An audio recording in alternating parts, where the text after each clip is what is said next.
Hey guys, tonight we're not starting with a palace, a crown, or a famously dysfunctional royal marriage. We're starting with something much quieter and, in its own way, much more tyrannical. We're starting with the cold. Dim your screens, settle in. This is a story of a world where winter wasn't a season of cozy holidays and aesthetic snowfall.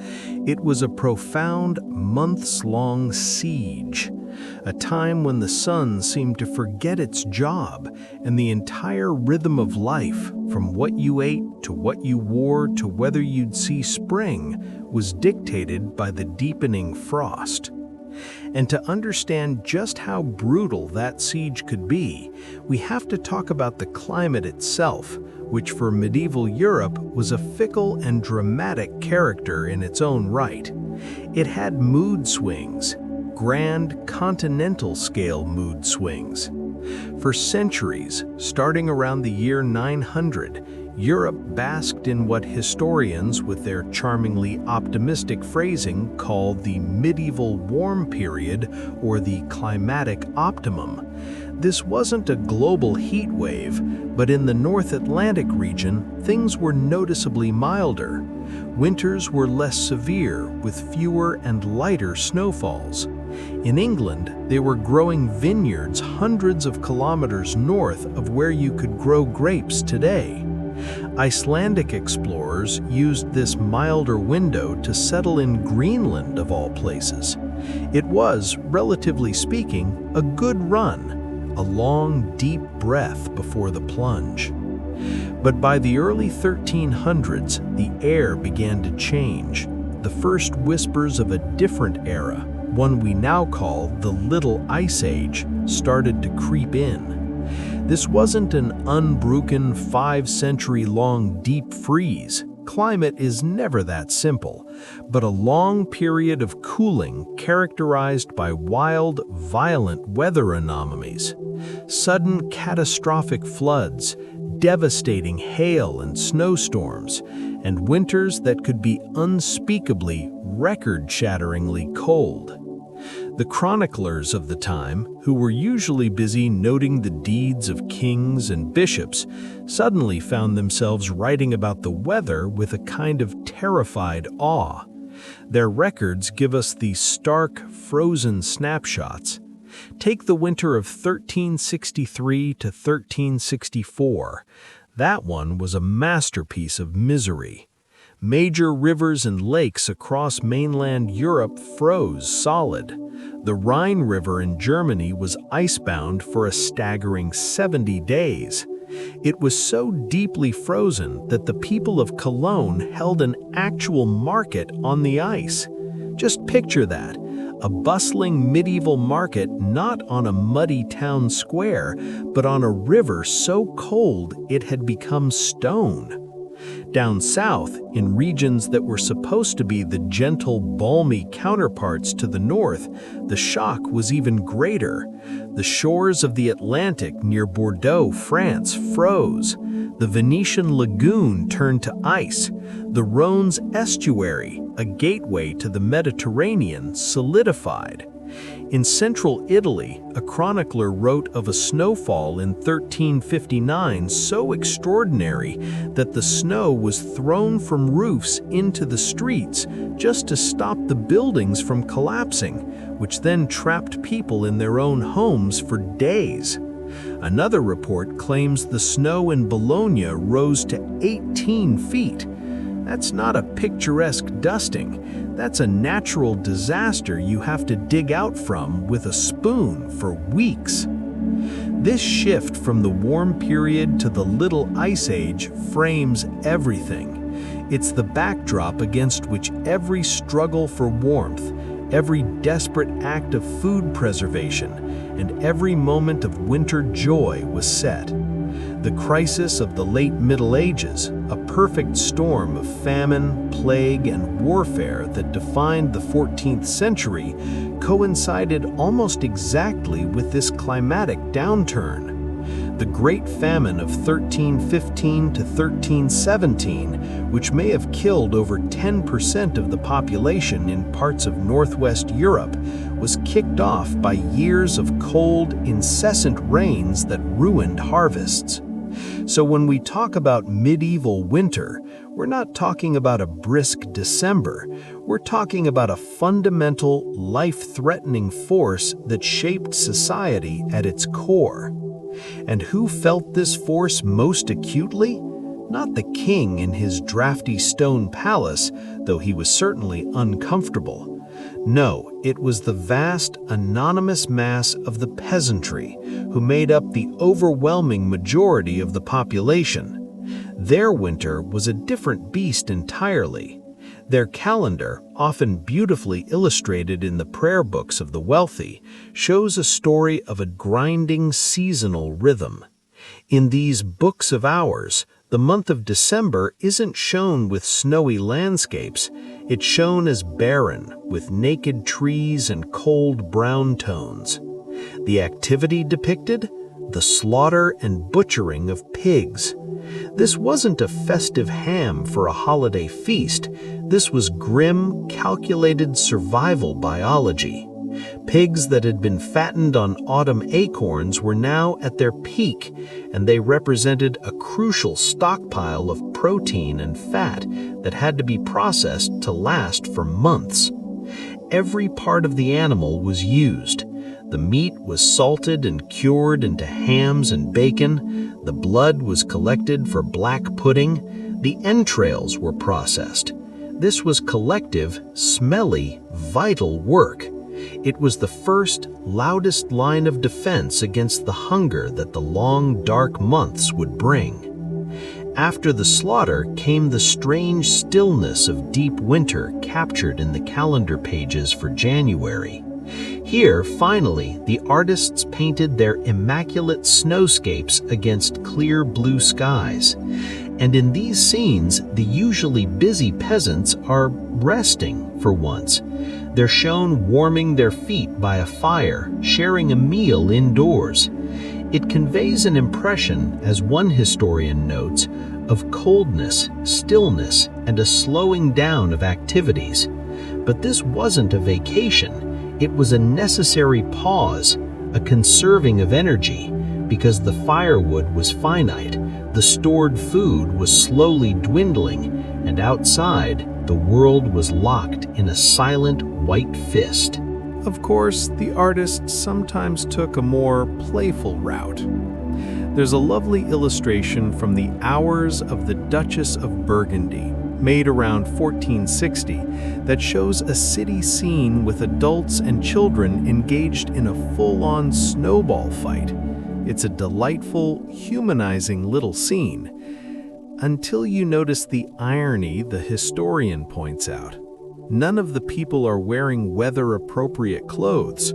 They're in their regular tunics and gowns. It's an idealistic representation, a fun idea of winter from someone who probably watched the snow from a well-glazed window. For the actual peasants living in England or France, a winter depicted with a cheerful snowball fight was probably a lot more challenging than fun. Their reality was less about packing the perfect snowball and more about preventing their own blood from turning to ice. Because the central, inescapable fact of their existence was the cold. Their houses were, by our standards, barely shelters, constructed from wood, wattle, and daub, a mix of woven sticks and clay or dung. They were poorly insulated and subject to constant soul-sapping drafts. The primary source of heat was a central fire pit or a stone hearth, but the ventilation was often just a hole in the roof to let the smoke out, which also let the cold air pour in. Windows, if they existed, were rarely glazed. They might be sealed with greased paper, wooden shutters, or, in the case of a cathedral on an island in southern France, even mortared shut for the season. In the 1230s, they installed glass windows in parts of London's Palace of Westminster, explicitly because, as the record states, the chamber was so windy as it used to be. So even for kings, the main problem wasn't just the temperature, it was the wind slicing through the room. So, how did you sleep in this? Well, you wore a nightcap for starters. You'd heat stones or bricks in the fireplace, wrap them in fabric, and carefully carry them to bed to warm the sheets, a charming, if slightly hazardous, medieval hot water bottle. You wore your day clothes indoors, all of them. Wool was the fabric of life, but it was notoriously itchy, so a layer of linen was worn underneath to protect the skin. And you layered. The onion look, as one source dryly calls it, was not a fashion choice, but a survival strategy. For extra warmth, you might line your clothes with fur. Now, sumptuary laws, those wonderful medieval rules designed to make sure people didn't dress above their station, were very clear on who could wear what kind of fur. A 1363 English law stipulated that the wives and daughters of craftsmen and landowning peasants could only wear lamb, rabbit, cat, or fox. So if you were a moderately successful peasant, your winter luxury was the pelt of a rabbit or perhaps the family cat. The truly poor made do with layers of coarse wool and hope. And sometimes hope wasn't enough. The chronicles are punctuated with tragic, matter-of-fact reports of winters that won. The winter of 1389 in the south of France brought such dramatic snowfalls to the region of Lozère that farmsteads were destroyed, crushed under the weight. People died in the collapses. Others, the chronicler notes, died of cold, others of hunger, because snowfalls had lasted so much longer than usual that people had run out of provisions. Old-timers who had seen 80 winters said they'd never seen its like. When the snow rose high enough to block doors and trap communities, travel and communication simply stopped. Scandinavians and Russians had skis, a technology mastered since the Mesolithic era for exactly this purpose. But in Western Europe, that knowledge was largely absent until much later. You were either dug in, waiting, or you were trying to wade through chest-high drifts. This was the baseline, a season of profound vulnerability, a time when the line between a difficult few months and a terminal disaster was terrifyingly thin. Yet within this landscape of gray skies and grinding cold, life insisted on continuing. It had to. And so they developed routines, rituals of survival. They looked at the long, dark months ahead, and they prepared with a meticulous, anxious focus, because the most important battle of medieval winter wasn't fought with swords on a frozen field. It was fought in the larder, the woodpile, and the smoky, dim interior of a peasant's home. It was a battle fought with salt, with firewood, and a deep communal understanding that spring was a promise, not a guarantee. But we'll get to the fascinating, slightly grim details of how they stocked that larder in just a moment. Let's just float for a second in that quiet, frozen January field from the calendar illustration. Nothing is moving. The world is hushed. For a peasant family looking out from their drafty doorway, this stillness wasn't peaceful, it was suspenseful. The snow was a blanket, yes, but it was also a lid on their dwindling resources. Every day of clear, blue sky cold was a day closer to the bottom of the grain barrel, to the last log on the fire.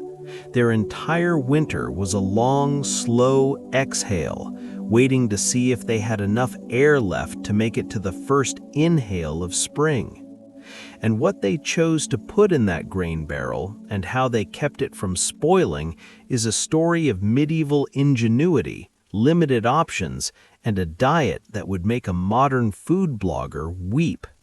So let's turn from the cold outside to the smoky, crowded inside and talk about food. So we've established the world outside was trying to freeze you. The next logical question is, what did you eat while you were waiting for the world to thaw? The answer for the vast majority of people was a pot, a single perpetually simmering pot. This was the age of pottage. Not a soup, really, more of a thick, hearty, and profoundly monotonous stew that was the absolute cornerstone of the peasant diet, especially in winter. Think of it as the medieval equivalent of a perpetual leftovers container, but for an entire family, for months. Everything went into the pot, and I mean everything. The base was usually a mix of grains, oats, barley, maybe some rye, and whatever hearty vegetables could be stored or foraged. Onions, peas, beans, lentils, leeks, and a leafy green called colewort, which was a precursor to arugula. It was flavored with herbs like parsley, and if you were lucky, a chunk of fatty salted bacon or a bit of preserved pork would be tossed in for protein and flavoring. Cheese and eggs might make an appearance if you had a chicken or a cow that was still producing in the lean months. There was a pervasive medieval belief based on the ancient Greek system of the four humors that winter was a cold and moist season that produced an excess of phlegm in the body. To counter this, the recommended diet for those who could afford it was, well, the opposite. Hot meats like mutton and pigeon, fine red wine, butter, figs, cheese, and grapes were all prescribed to balance you out. So if you were wealthy, your winter was a season of roasts and spiced wine. If you were a peasant, your winter was a season of trying to coax flavor out of a boiled turnip. And fascinatingly, they even believed you shouldn't eat fruit raw in winter. It was considered unhealthy.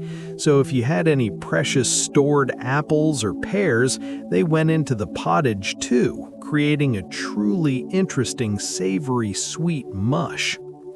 The rhythm of the year was built around creating the ingredients for this never-ending pot. We already saw the December pig slaughter, a critical event. That pig wasn't just for Christmas, it was a strategic lipid reserve. The meat was salted, cured, and smoked into hams and bacon. The blood became black pudding or blood sausage, a common food for the poor. Nothing was wasted. This was part of a larger autumnal frenzy of preservation. Meat was also pickled in fat or brine, fruits were dried or made into preserves, cabbage was fermented into sauerkraut, root vegetables like turnips and carrots were buried in sand in cool, dark cellars to keep them from rotting. Grains, pulses, and nuts were stored in whatever dry, rodent-proof containers people could manage. The goal was to create a layered food security system. You had your grains, your foundation, you had your preserved vegetables, your vitamins, and you had your precious, intensely salty meat, your protein and flavoring agent. And you combined them day after day in the pot over the fire. It was nutritious in a basic survival sense.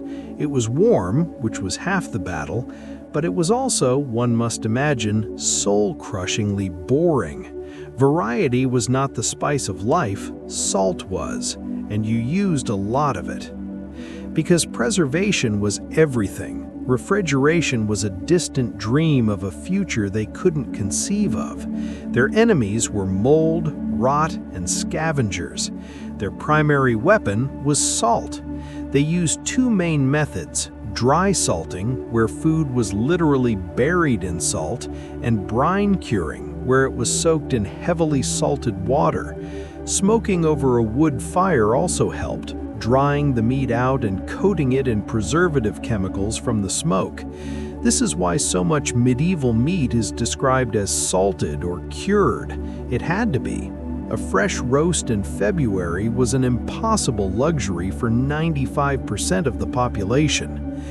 This leads us to the other great fiery essential of winter survival, one that was just as carefully hoarded as food: firewood. If salt preserved the body, wood preserved the body's heat, and it was a constant, expensive, labor-intensive concern. Supplying a town, let alone a scattered rural population, required complex logistics. Wood was felled in forests, often floated down rivers on rafts, and stockpiled in great yards.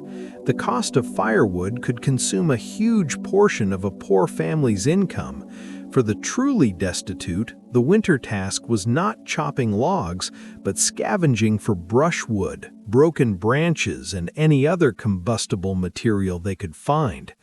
A cold snap could cause shortages and send prices soaring, making a warm home a privilege you could literally watch go up in smoke. Now, inside the home, with the pottage simmering and hopefully a fire going, how did you spend the long, dark evenings? The Little Ice in Little Ice Age also referred to the light or lack thereof. The sun set early. Candles were the primary solution, but they were another luxury. The best were made of beeswax, which burned clean and bright, but they were prohibitively expensive for most. The common alternative was the tallow candle, made from rendered animal fat. They were cheaper, but they smoked, smelled faintly of frying meat when lit, and gave off a guttering, pathetic light. For the poorest, the option was pine shavings or candlewood, pieces of resin-rich pine that could be lit to provide a brief, smoky torch. So, a medieval peasant's winter evening was often spent in a smoky, dim, low-ceilinged room, smelling of tallow, boiling vegetables, and damp wool. It's a specific aesthetic, not exactly hygge. Yet within this challenging environment, they carved out spaces of warmth, both physical and social. In wealthier stone buildings and even in some larger peasant homes in certain regions, people built what were essentially houses within a house. They'd construct a wooden parlor inside the larger, drafty stone room. This smaller space, clad in wood, was much easier to heat, often with a more efficient tiled stove rather than an open hearth. It became the cozy retreat, the warm heart of the home where the family would gather. Portable heat sources also helped. We've already met the bed-warming stone. There were also small metal fire bowls or braziers that could be carried from room to room. They were a major fire hazard. Chronicles note house fires started this way. But when the alternative is frostbite, you take the risk. And it's here, in these cramped, smoky, warm-ish spaces, that we see the other side of winter, the community side. Because while winter was a time of heightened danger, it was also a time of forced pause, of gathering in. The agricultural work that defined the rest of the year was largely on hold. The fields were frozen or buried. So what did you do? Well, you did the work that there was never time for during the frantic harvest and planting seasons. You repaired your tools. You carved new handles for axes, fixed plows, mended fishing nets. You might work on domestic crafts, spinning wool from the summer shearing, weaving cloth, making simple furniture. In towns, craftsmen moved their work indoors. Building projects halted, leaving day laborers in a precarious state of seasonal unemployment. But other industries, like weaving or tailoring, might boom as people worked to produce the warm clothes everyone desperately needed. This indoor, close-quarters life also fostered its own entertainments. Board games like chess, backgammon, and dice were popular. Stories were told, songs were sung. The day's labor was less physically grueling than harvesting, but the season imposed its own mental and emotional weight. The darkness, the cold, the monotony of the diet. It's no wonder that one Middle English lyric from the time reads, "Winter awakens all my sorrow, now that the leafy branches are growing bare. Often I sigh and sorrowfully mourn when I consider how all this world's joy comes to nothing." They had seasonal affective disorder. They just called it winter sorrow and blamed it on the bare trees. But they also had festivals, brilliant, loud, communal breaks in the monotony that were less about gift-giving and more about simply remembering what joy felt like. And the biggest, longest, and most important of these was, of course, the 12 days of Christmas. But that's a story of feasting, role reversal, and a brief, glorious suspension of the normal rules, which we'll get to soon enough. For now, just picture the scene as January drags on. The Yule festivities are a memory. The stored apples are long gone from the pottage.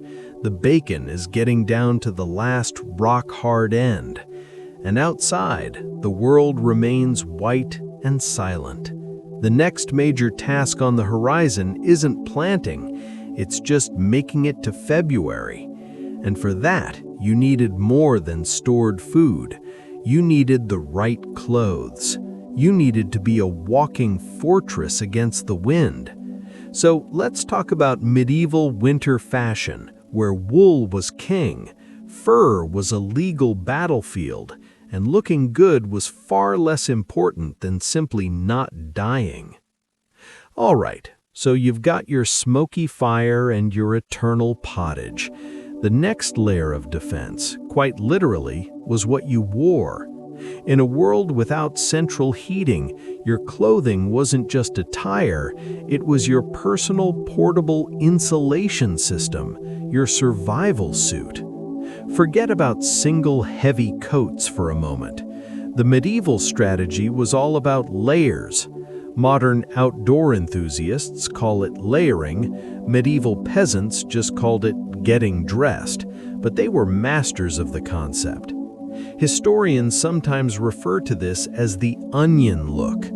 You started with a base layer, almost always made of linen. This served a critical purpose. It was a barrier between your skin and the main event, which was wool. Medieval wool, especially the coarse, homespun variety available to peasants, was famously agonizingly itchy. The linen undershirt and brays, linen trousers, were a scratch-free necessity. On top of that, you added layer after layer of wool, a tunic, a thicker over-tunic, perhaps a woolen surcoat. For outdoor work, you'd had a heavy cloak, often hooded, made from the thickest felted wool you could afford or produce. And it didn't stop there. Accessories were not decorative, they were functional lifesavers. Mittens, more common than five-fingered gloves, scarves and hoods that could be pulled tight around the face were essential. Boots were leather, often stuffed with straw or wrapped with extra woolen cloth for insulation. The goal was to trap body heat within these layers and keep the wind from finding a way in. But what about the elite? Surely they had better options. They did. And this is where medieval society's obsession with hierarchy crashed directly into the basic human need to not be cold. They had fur. Now, in our imagination, medieval fur is all ermine and sable, the pure white trims on royal robes, and that's true for the very top. But fur, as a lining or trim, was a widespread solution for anyone who could scrape together the money. The difference was in the type of fur. Wearing fur wasn't just about warmth, it was a walking billboard of your social status. This was so important that it was codified into law through sumptuary laws, legislation designed to regulate luxury and prevent people from dressing above their station. Let's look at a real-world example because it's wonderfully snobbish and specific. In 1363, England passed a sumptuary law that meticulously dictated who could wear what. For the wives and daughters of craftspeople and land-owning peasants, so the upper crust of commoners, the law permitted furs of lamb, rabbit, cat, and fox. Let that sink in.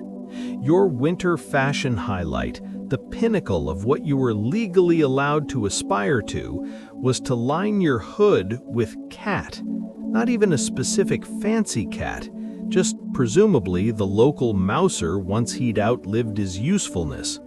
Rabbit and lamb were slightly more respectable, but still clearly marked you as a non-noble. Fox was as fancy as you could get without risking a fine.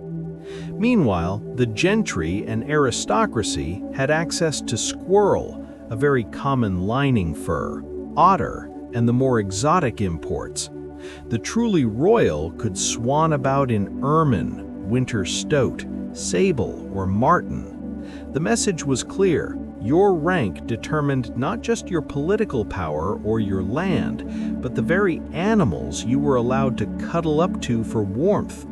A duke would freeze in rabbit fur on principle, even if it was warmer than his thin layer of prized but less insulating ermine. This layered, furry, or cat-lined ensemble wasn't just for outdoors. Remember, indoors was often just marginally better than outdoors, so you wore it all inside too. There are accounts of people going to church in winter and bringing personal hand warmers, hollow metal spheres that could hold hot coals, to get through the service. Churches were vast, stone, and utterly unheated. Piety required a high tolerance for chilblains. All this focus on clothing leads us to a simple, grinding truth about medieval winter work. It mostly moved indoors or became about maintenance. The frantic, back-breaking labor of plowing, sowing, and harvesting was impossible when the ground was iron hard or buried under 3 feet of snow. So the rhythm changed. For farmers, winter was the season of repairs and preparation. It was time to fix the plow that broke during the last harvest, to sharpen tools, to mend fences and animal pens, to make new tools, buckets, or simple furniture. It was a time for processing raw materials gathered in the warmer months, carving wood, spinning wool into yarn, weaving that yarn into cloth. This was often women's work done by the fire during the short daylight hours. There was also the relentless daily chore of animal care. You might have brought some of your livestock into your home for the winter, not out of sentiment, but because their body heat helped warm the house, and because you needed to protect your assets.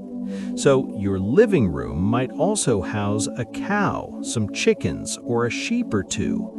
This came with obvious olfactory and sanitary challenges, but when the choice is between smelling of manure and freezing to death, you learn to appreciate the cozy scent of livestock. These animals still needed to be fed and watered, which meant hauling water from a well that might be frozen over and distributing stored hay, another precious commodity that had to be stockpiled in the autumn. In towns, the economy shifted. Major construction projects, cathedrals, castles, town walls, typically shut down. This left day laborers, the medieval equivalent of construction workers, in a brutal state of seasonal unemployment with no social safety net. Their winter was a time of profound anxiety and scraping by. Other crafts, however, thrived. Tailors and weavers were busy making the warm clothes everyone needed. Cobblers repaired boots. Blacksmiths, always essential, would be doing more tool repair than tool making. This indoor, slowed-down life created a different social texture. People were clustered together more. Stories, gossip, and skills were shared. It was also a time when the publishing system flourished in some areas. This wasn't about books, but about contract work. An urban cloth merchant, the publisher, would provide raw wool to rural families who would spin it into yarn and weave it into cloth in their homes during the winter months. The merchant would then collect the finished product and sell it. It was a way for peasants to earn a crucial cash income during a season when farming yielded nothing, and for merchants to increase production without maintaining a large workshop. Of course, it also meant the peasant was often paid very little for this tedious, time-consuming work, but the alternative was no income at all. So imagine the scene now. It's a February afternoon. The light is already fading at 3 p.m.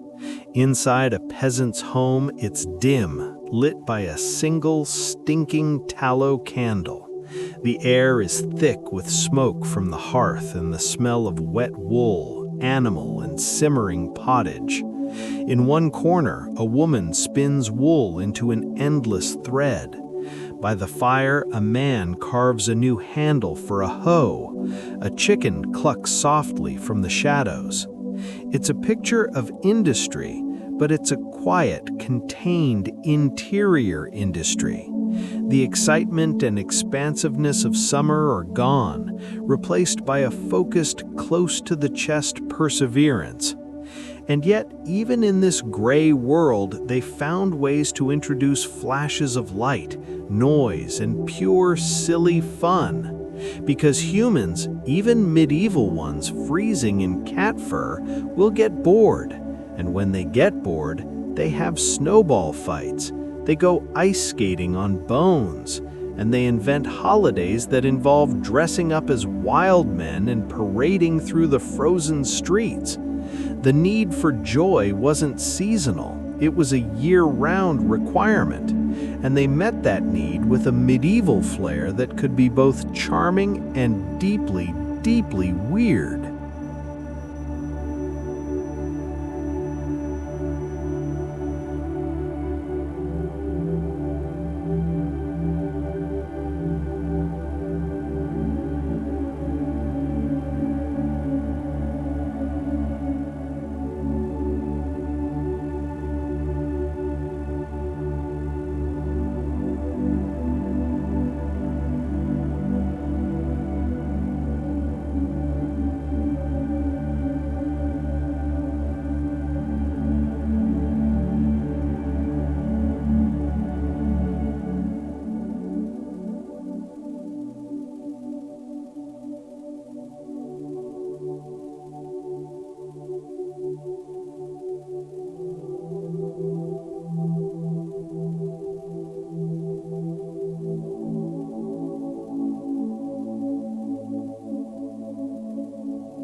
spiced wine, the hippocras or ipocras, the sheer number of courses were all a performance of his wealth and his ability to provide.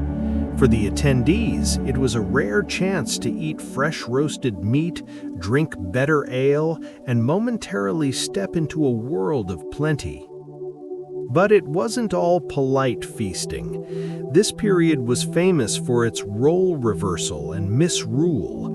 A lord of misrule or a boy bishop might be appointed from among the commoners or choir boys. He would preside over the festivities, issuing silly orders, leading parodies of religious ceremonies, and generally turning the normal social hierarchy upside down. It was a controlled, temporary catharsis. The peasant could play at being lord, the servant could mock the master, and for a few days the rigid rules of medieval life were not so much broken as they were publicly, joyfully bent. Then, on Twelfth Night, it all ended, and everyone went back to their proper stations, perhaps a little more content with the normal order having blown off some steam. This theme of using festival to defy winter's stillness extended beyond Christmas. In early February, just when the winter stores were at their lowest and patience was at its thinnest, came Candlemas on the 2nd. This was the formal end of the Christmas cycle, a feast of light where candles were blessed for the year ahead. It was a psychological milestone. Spring was not here, but the sun was returning. The next major break was Shrovetide, the days before Lent, which culminated in a final blowout of eating, drinking, and games before the austere 40 days of fasting began. Villages might hold football matches that were less sport and more semi-ritualized chaotic brawls across the frozen fields. And then there were the simple personal amusements that didn't require a church calendar. We have evidence of ice skating, though their skates were ingenious and brutal. They strapped animal bones, typically the metapodials of horses or cows, to their shoes and pushed themselves along with iron-tipped poles. Picture the scene on a frozen river, the gritty shush of bone on ice, the laughter, the inevitable clumsy spills onto the unforgiving surface. Snowball fights were common enough to appear in the margins of illuminated manuscripts, like the charming scene in the Hours of the Duchess of Burgundy. And of course, there were always games: dice, chess, backgammon, and cards later in the period, played by firelight for pennies or simply for the distraction. Yet, for all these communal efforts, winter's burden was not borne equally. The experience of a minor noble in his timber and plaster manor house was a world apart from that of a landless laborer in a wattle and daub hut. Let's float over to the manor house and see how the other half froze. Stone manors and castles were, by any modern standard, still appallingly cold, but they had resources. The key architectural feature for heat was often the great hall with its central open hearth. The smoke would rise to a hole in the roof, the louver, but much of it would simply fill the upper part of the hall, slowly blackening the rafters. The family and retainers would live, eat, and often sleep in this space, clustering near the fire. Over time, the desire for privacy and warmth led to a crucial innovation: the solar. This was a private room, often on an upper floor or at the end of the hall, where the lord and his family could retreat. It was smaller, easier to heat with a fireplace, and represented a major step in the evolution of domestic comfort. But the real game changer for the wealthy, particularly in colder Germanic and Eastern European regions, was the tiled stove, Kachelofen. These were massive, often beautifully decorated ceramic structures that heated up slowly but radiated a consistent, gentle warmth for hours. They were far more efficient than an open hearth and didn't fill the room with smoke. By the 14th century, they were becoming status symbols in the homes of the urban rich and nobility. To have one was to declare you had mastered the cold, or at least could afford to keep it comfortably at bay. Their winter diet also displayed this gap. While the peasant subsisted on pottage and salted meat, the manor house table during the Christmas feast might see roasted meats, rich stews, fish dishes, and sweet treats like marzipan and gingerbread.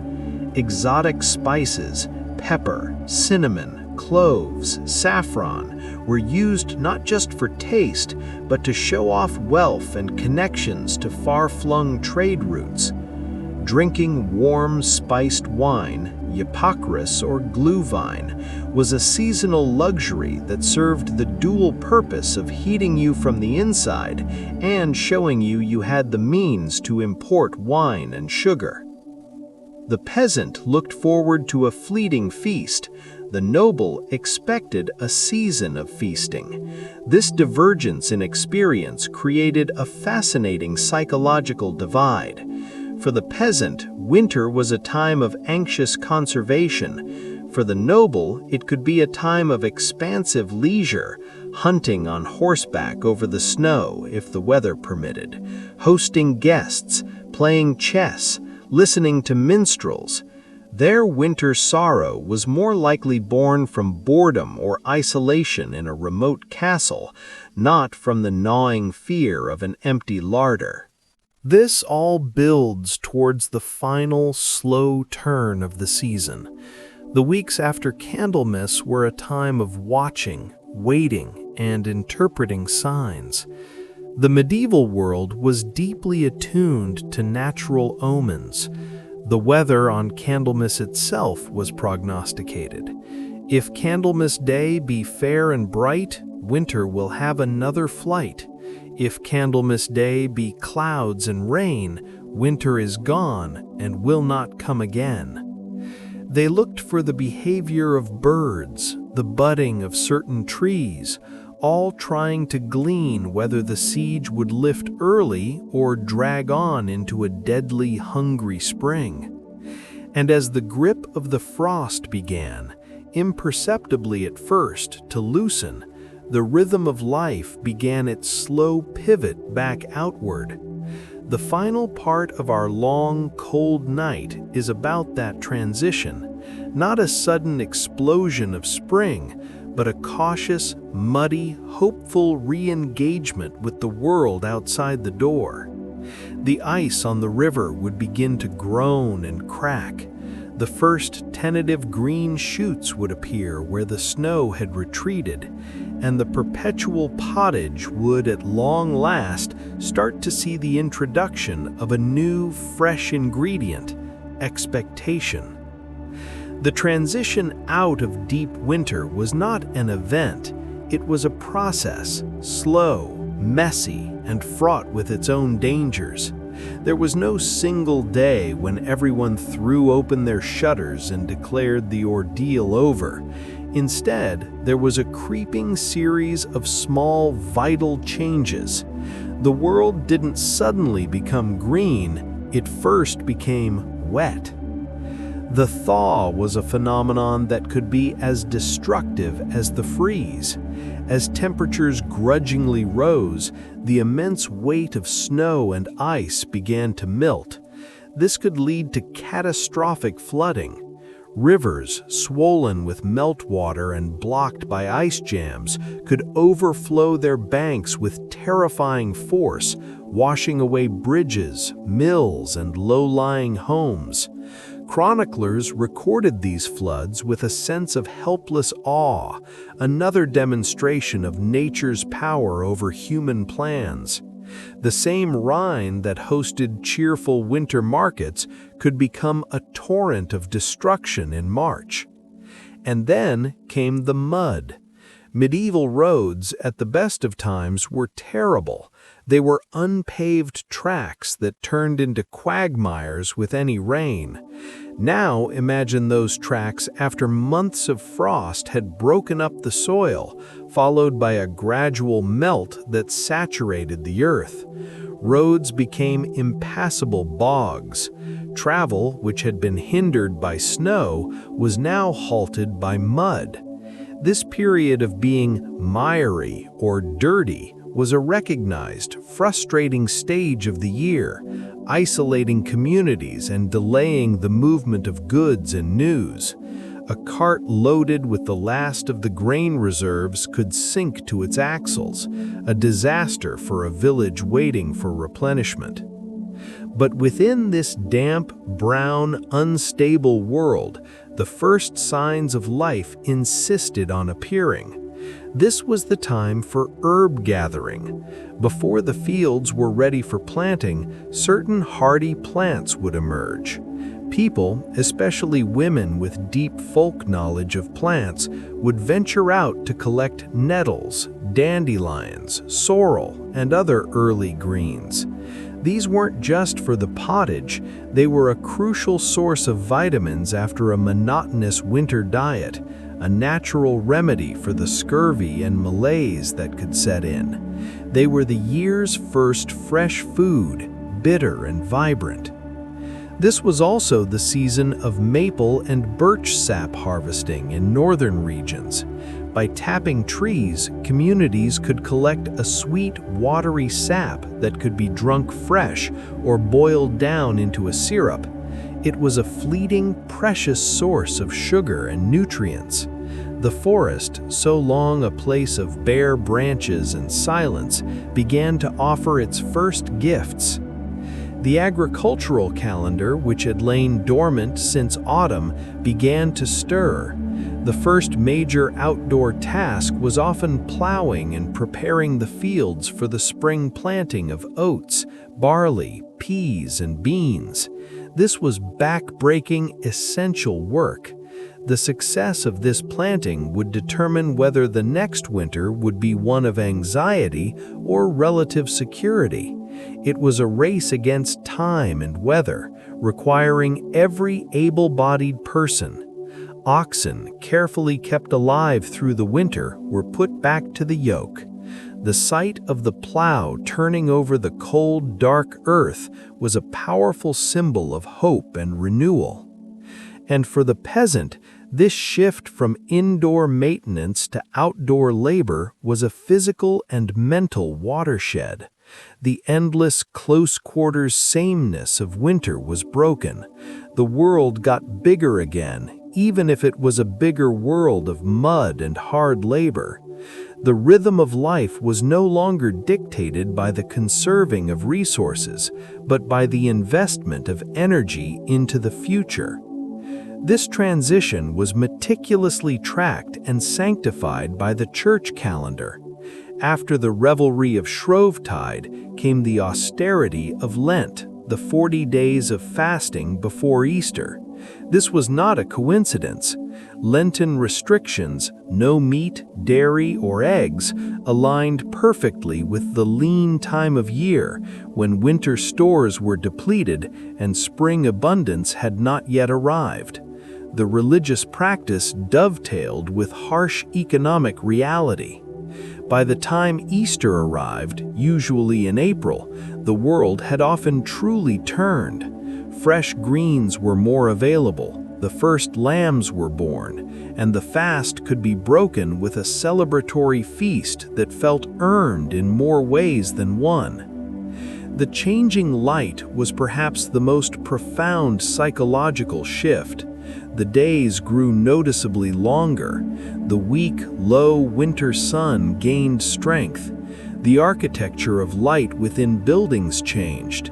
In wealthy homes, the value of glass windows became apparent, not just for keeping wind out, but for letting the strengthening sun in. Those who could afford it might have light holes or lanterns installed, wooden frames with glass or oiled cloth to brighten a dark hall. After months of dim, smoky interiors, the ability to see clearly by daylight indoors was a profound luxury. And so the long medieval winter drew to a close, not with a bang, but with a gradual, muddy, green-tinged sigh. The collective exhale that had begun at the autumn harvest finally found its end in the strenuous inhale of spring planting. If we look back over the entire season, from the first frost to the last snowmelt, we see a society engaged in a profound, multi-layered negotiation with nature.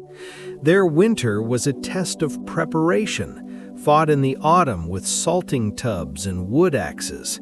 It was a test of preservation, fought daily at the hearth and in the larder. It was a test of community, fought through shared festivals, shared work, and the simple, vital act of huddling together for warmth. And finally, it was a test of patience, fought in the mind, waiting for the sun to remember its strength. They faced it with a combination of gritty pragmatism, ingenious adaptation, and a desperate need for joy that expressed itself in everything from cat fur linings to raucous games of bone skating. Their experience underscores a fundamental truth we, in our climate-controlled world, can easily forget. For most of human history, the seasons were not a backdrop to life, but the primary directors of its plot. Winter was the antagonist in a long, slow drama of survival, and making it through to spring was the annual, hard-won happy ending. So, the next time you feel a winter chill, you might think of them, not as romantic figures in a snow globe, but as people who knew the cold intimately, as an enemy that shaped their homes, their clothes, their meals, and their very calendars. A force that demanded respect, resourcefulness, and, every so often, a hot stone wrapped in cloth placed at the foot of a bed, a small personal victory in the long, dark, quiet siege of the medieval winter. Let's float away from the muddy fields and smoking peasant huts now. Let's drift over the frosted landscape to a place where the rhythm of winter wasn't dictated by the plow or the pig slaughter, but by the ringing of a bell. Let's go to the monastery. If the peasant's winter was a battle against the elements, and the noble's winter was a season of managed leisure, then the monk's winter was something else entirely, a liturgy of the cold. It was a season woven into the very fabric of their purpose, where the external darkness was meant to amplify an internal focus.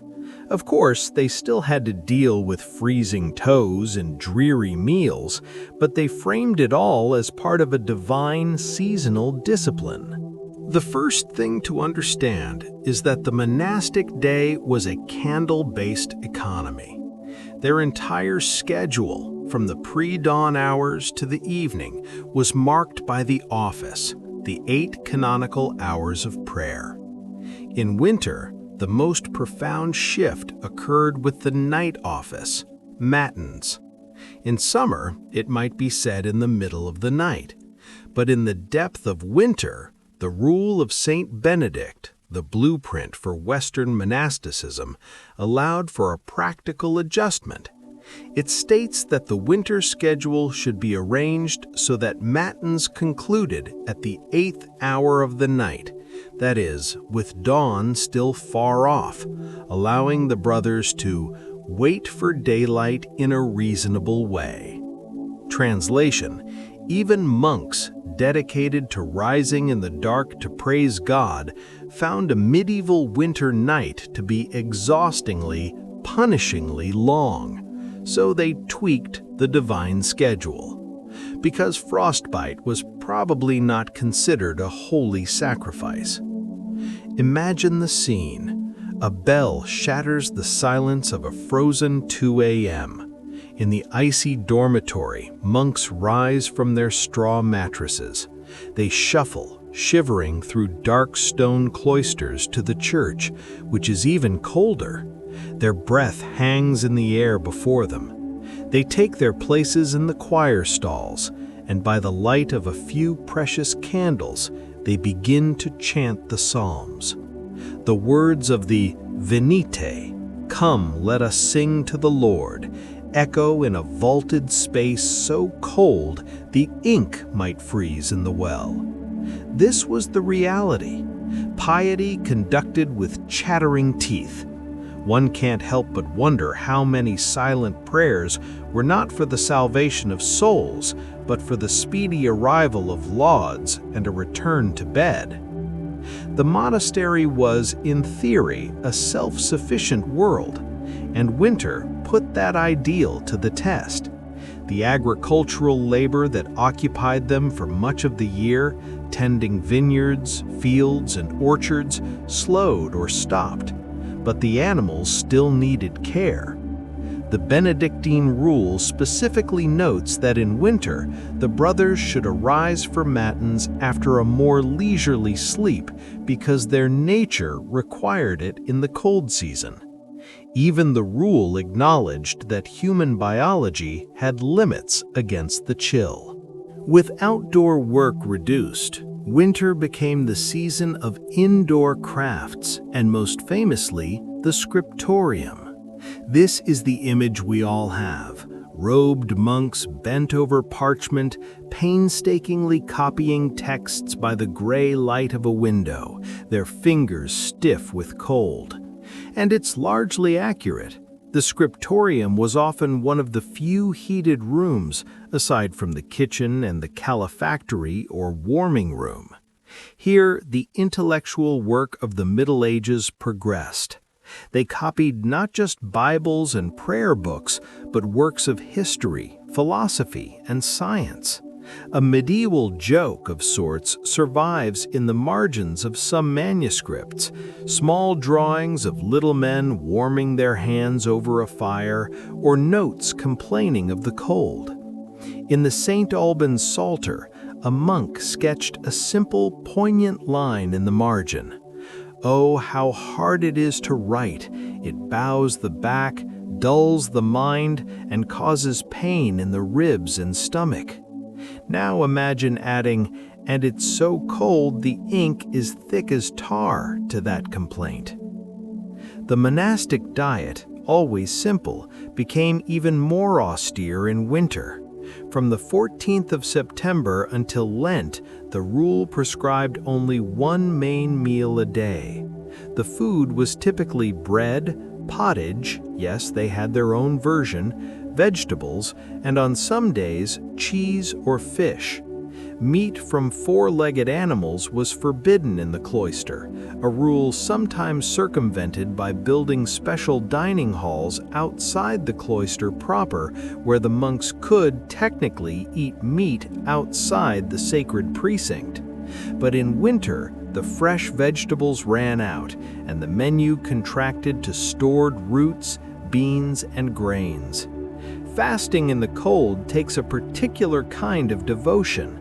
The one culinary luxury might be spiced wine or ale, not for revelry, but as a medicinal warmth for the stomach and a way to make stale bread more palatable. Yet within this starkness, the monastery calendar provided its own sacred festive breaks. The long anticipation of Advent culminated in the profound celebration of Christmas. The liturgy for Christmas was especially beautiful, with special music and readings. For monks, this was the professional highlight of their year. Then, just as in the secular world, the 12 days provided a shift in tone. The rules of silence might be relaxed a little. The choir might perform more elaborate, even playful music. A boy bishop could be elected from among the choir monks or novices, leading processions and issuing light-hearted decrees. It was a controlled dose of misrule within the most rule-bound community imaginable. the heart of the monastic winter, both physically and spiritually, was the calefactory. This was the one room, besides the kitchen, where a fire was permitted to burn continuously. It was a common room for warming up, for quiet conversation, where the rule of silence was often lifted, and for communal work like mending robes or preparing parchment. It was, in essence, the medieval equivalent of the office break room, the hub of monastic social life when the church was too cold to linger in. To be denied access to the calefactory as a penance was a serious punishment. It meant you were condemned to the unheated cloisters, your cell, or the church, alone with the cold. Life in a nunnery followed similar rhythms, but with even greater restrictions. Enclosed nuns rarely left their precincts. Their winter world was even more interior. Their embroidery and textile work became a major winter occupation, creating the stunning ecclesiastical vestments and altar cloths we see in museums. Their chant in the frigid choir would have been higher, piercing the cold air of their church.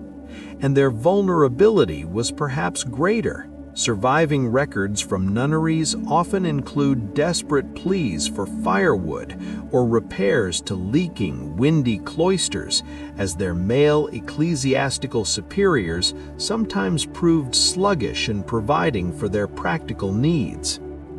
So while the monk or nun sought to transcend the flesh, the winter cold was a constant, humble reminder of its demands. Their spirituality was not abstract. It was experienced in the numbness of fingers during matins, the welcome warmth of the calefactory fire after vespers, the monotonous but comforting bowl of pea pottage at the one daily meal. They spiritualized the season, seeing the darkness as a time for inner reflection, the barrenness as a symbol of worldly detachment. But they also, very practically, moved matins a bit later, stocked the calefactory, and hoped the kitchen's stores of peas held out. Their winter was a paradox, an attempt to use the world's harshest season as a catalyst for spiritual warmth. They didn't conquer the cold, they lit a candle within it and tried for hours on end to focus on the flame. We've been in the quiet of the countryside and the solemn hush of the cloister.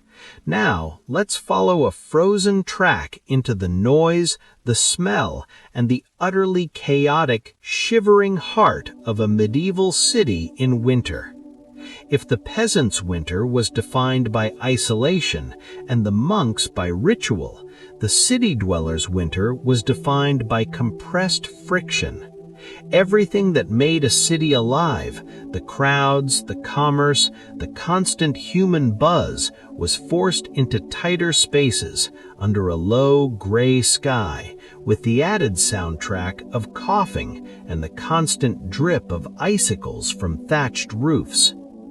First, the soundscape changed. The usual clamor of hammering, hawking, and cartwheels didn't disappear, but it was muffled by snow, then replaced by a new suite of noises. The crunch of footsteps on packed snow, the grumble of men shoveling muck and frozen refuse from the central gutters, the groan and crack of overburdened roof beams, and under it all, a new pervasive sound, coughing. In the close, poorly ventilated houses and workshops, respiratory illnesses spread like, well, the plague. Winters were known as the sickly season for good reason. The cold air, damp interiors, and proximity turned the urban winter into a giant petri dish for every cough and chill. And then there was the light, or the lack of it. City ordinances often addressed the danger of fire, which was even more terrifying when water sources were frozen. Laws might require citizens to cover their hearths with a tile or metal sheet at night, a couvre-feu, which gives us the word curfew. But they also addressed the danger of darkness. Some towns required citizens to hang a lantern outside their door on winter nights, a small oil-lit beacon to help watchmen patrol and to prevent the utter blackness that could cloak criminal activity. Walking home from a tavern on a moonless January night, your path might be lit only by these sporadic, guttering lights and the faint glow from shuttered windows. It was a world of deep shadows and treacherous icy cobbles. For the urban poor, winter was a brutal amplifier of hardship. They lived in timber-framed houses that leaned precariously over narrow streets, jettied out to gain space, and were packed with multiple families. Heat escaped through thin walls and unglazed windows stuffed with rags or sealed with oiled parchment. Finding fuel was a daily desperate chore. The wealthy bought seasoned firewood or even coal, which was known and used in some regions, burning hotter and longer. The poor scavenged. They bought faggots, bundles of twigs and brush that burned in minutes. They collected anything combustible: dung, dried garbage, the scraps from tanneries. The smell of a poor neighborhood in winter was a complex cocktail of wood smoke, freezing waste, and the tang of whatever was being burnt for warmth. Water presented another acute problem. Most people relied on public wells or conduits. In a hard frost, these could freeze solid. The task of fetching water turned from routine to crisis. You might have to melt ice or snow, which yielded little water and required fuel to do so. For washing or cooking, this was a major obstacle. For the industries that needed water, brewing, dyeing, tanning, a deep freeze could halt production entirely, idling workers and straining the urban economy. Yet the city didn't shut down. It adapted. Many trades moved indoors. The clack of the weaver's loom, the tapping of the cobbler's hammer, the snipping of the tailor's shears, these sounds simply retreated from open shop fronts into crowded, smoky back rooms. The apprenticeship system meant that young live-in workers provided a source of cheap labor and also extra body heat in the cramped attic dormitories above the workshop. The social fabric was strained.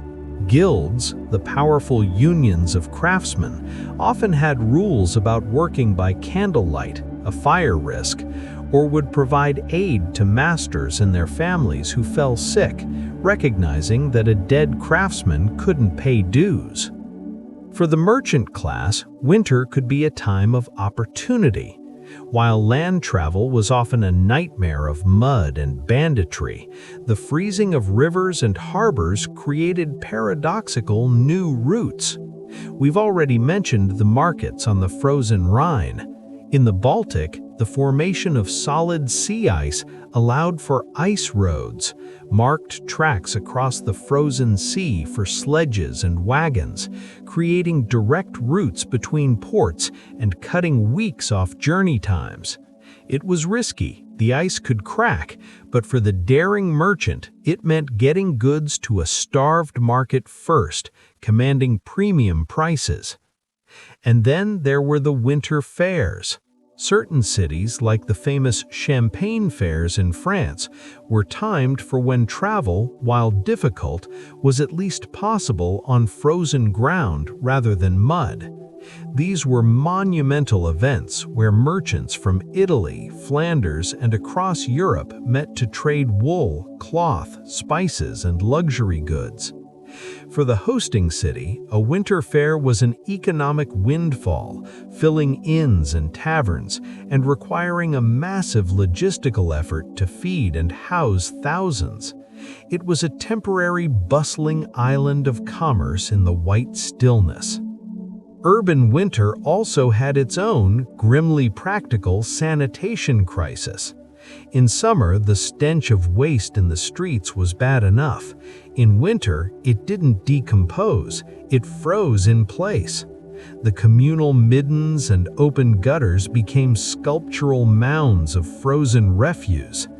This actually suppressed smell temporarily, but it created a horrific backlog. The real crisis came with the thaw. When temperatures finally rose, months of accumulated waste would melt simultaneously, creating rivers of filth in the streets and a stench that was legendary. Epidemics often followed these spring thaws as contaminated water seeped into wells. The medieval city, Dwellers faced winter not just with a dread of cold, but with a dread of the putrid flood that would follow it. So, what did you do for fun in this smelly, slippery, cough-ridden environment? You went to the tavern. The tavern was the urban equivalent of the peasant's hearth and the monk's calefactory, the social heating element. Here, for the price of a cup of ale or wine, you could find warmth, gossip, and distraction. Games of dice, backgammon, and cards were played. News from other cities, carried by the few brave travelers, was shared and exaggerated. It was a place to forget the cold for an hour, even as the damp steamed off your cloak by the fire. For the wealthy burgher in his stone house, winter comfort was more assured. He might have a tiled stove like his noble cousins, or multiple fireplaces.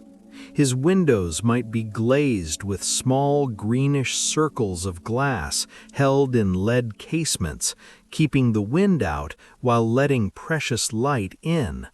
His cellar would be stocked with barrels of beer, wine, and salted provisions. His wife and daughters might engage in fine embroidery or music by the fire. His winter was one of managed comfort, a display of urban wealth as potent as any noble's fur trim. The medieval city in winter was thus a place of stark contrasts, more intense even than in the countryside. The difference between a warm, glazed merchant's hall and a freezing, crowded tenement was a gap crossed in a few steps down a slippery alley. It was a machine that kept grinding, but its gears were slowed by ice and lubricated with phlegm. It was community at its most crowded and yet its most atomized, as every household battened down its own hatches against the cold.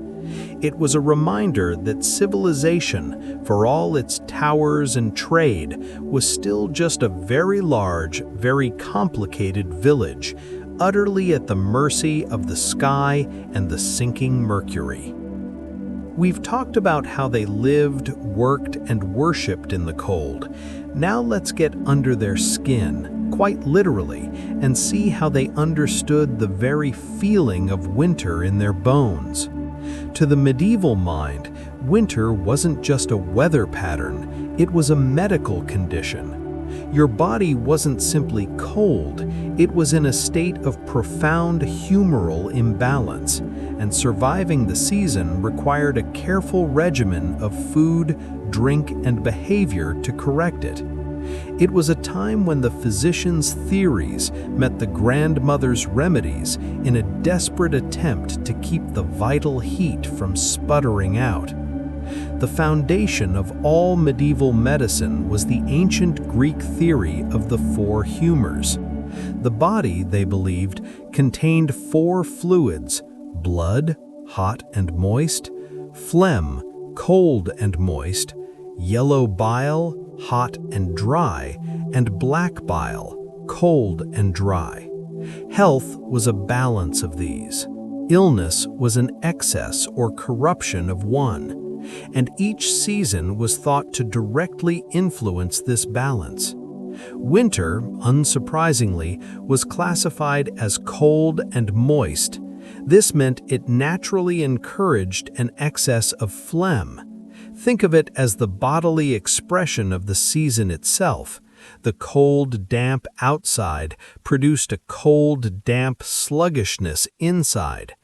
This excess phlegm was blamed for all the season's characteristic ailments: rheums, head colds, coughs, catarrh, mucus buildup, joint stiffness, and a general sense of lethargic heaviness, what they called winter sorrow. Therefore, the entire medical goal of winter was to counteract these qualities. You fought cold with heat and moisture with dryness. This wasn't abstract, it dictated everything from a king's menu to a peasant's breakfast. The prescribed winter diet, for those who could afford it, focused on hot and dry foods in the humoral schema. Mutton was considered excellent winter meat, hot and dry. So were well-aged cheeses, onions, garlic, and spices like pepper, ginger, and cinnamon. Fine red wine was recommended over ale or white wine for its heating properties. Even the way you cooked mattered. Roasted and fried foods were hotter and drier than boiled or poached ones.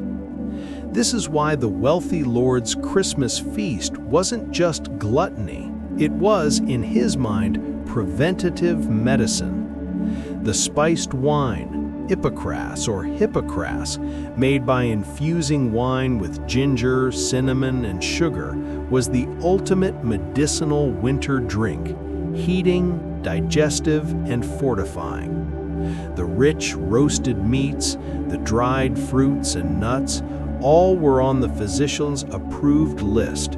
Their feasting was, in a very real sense, a course of treatment.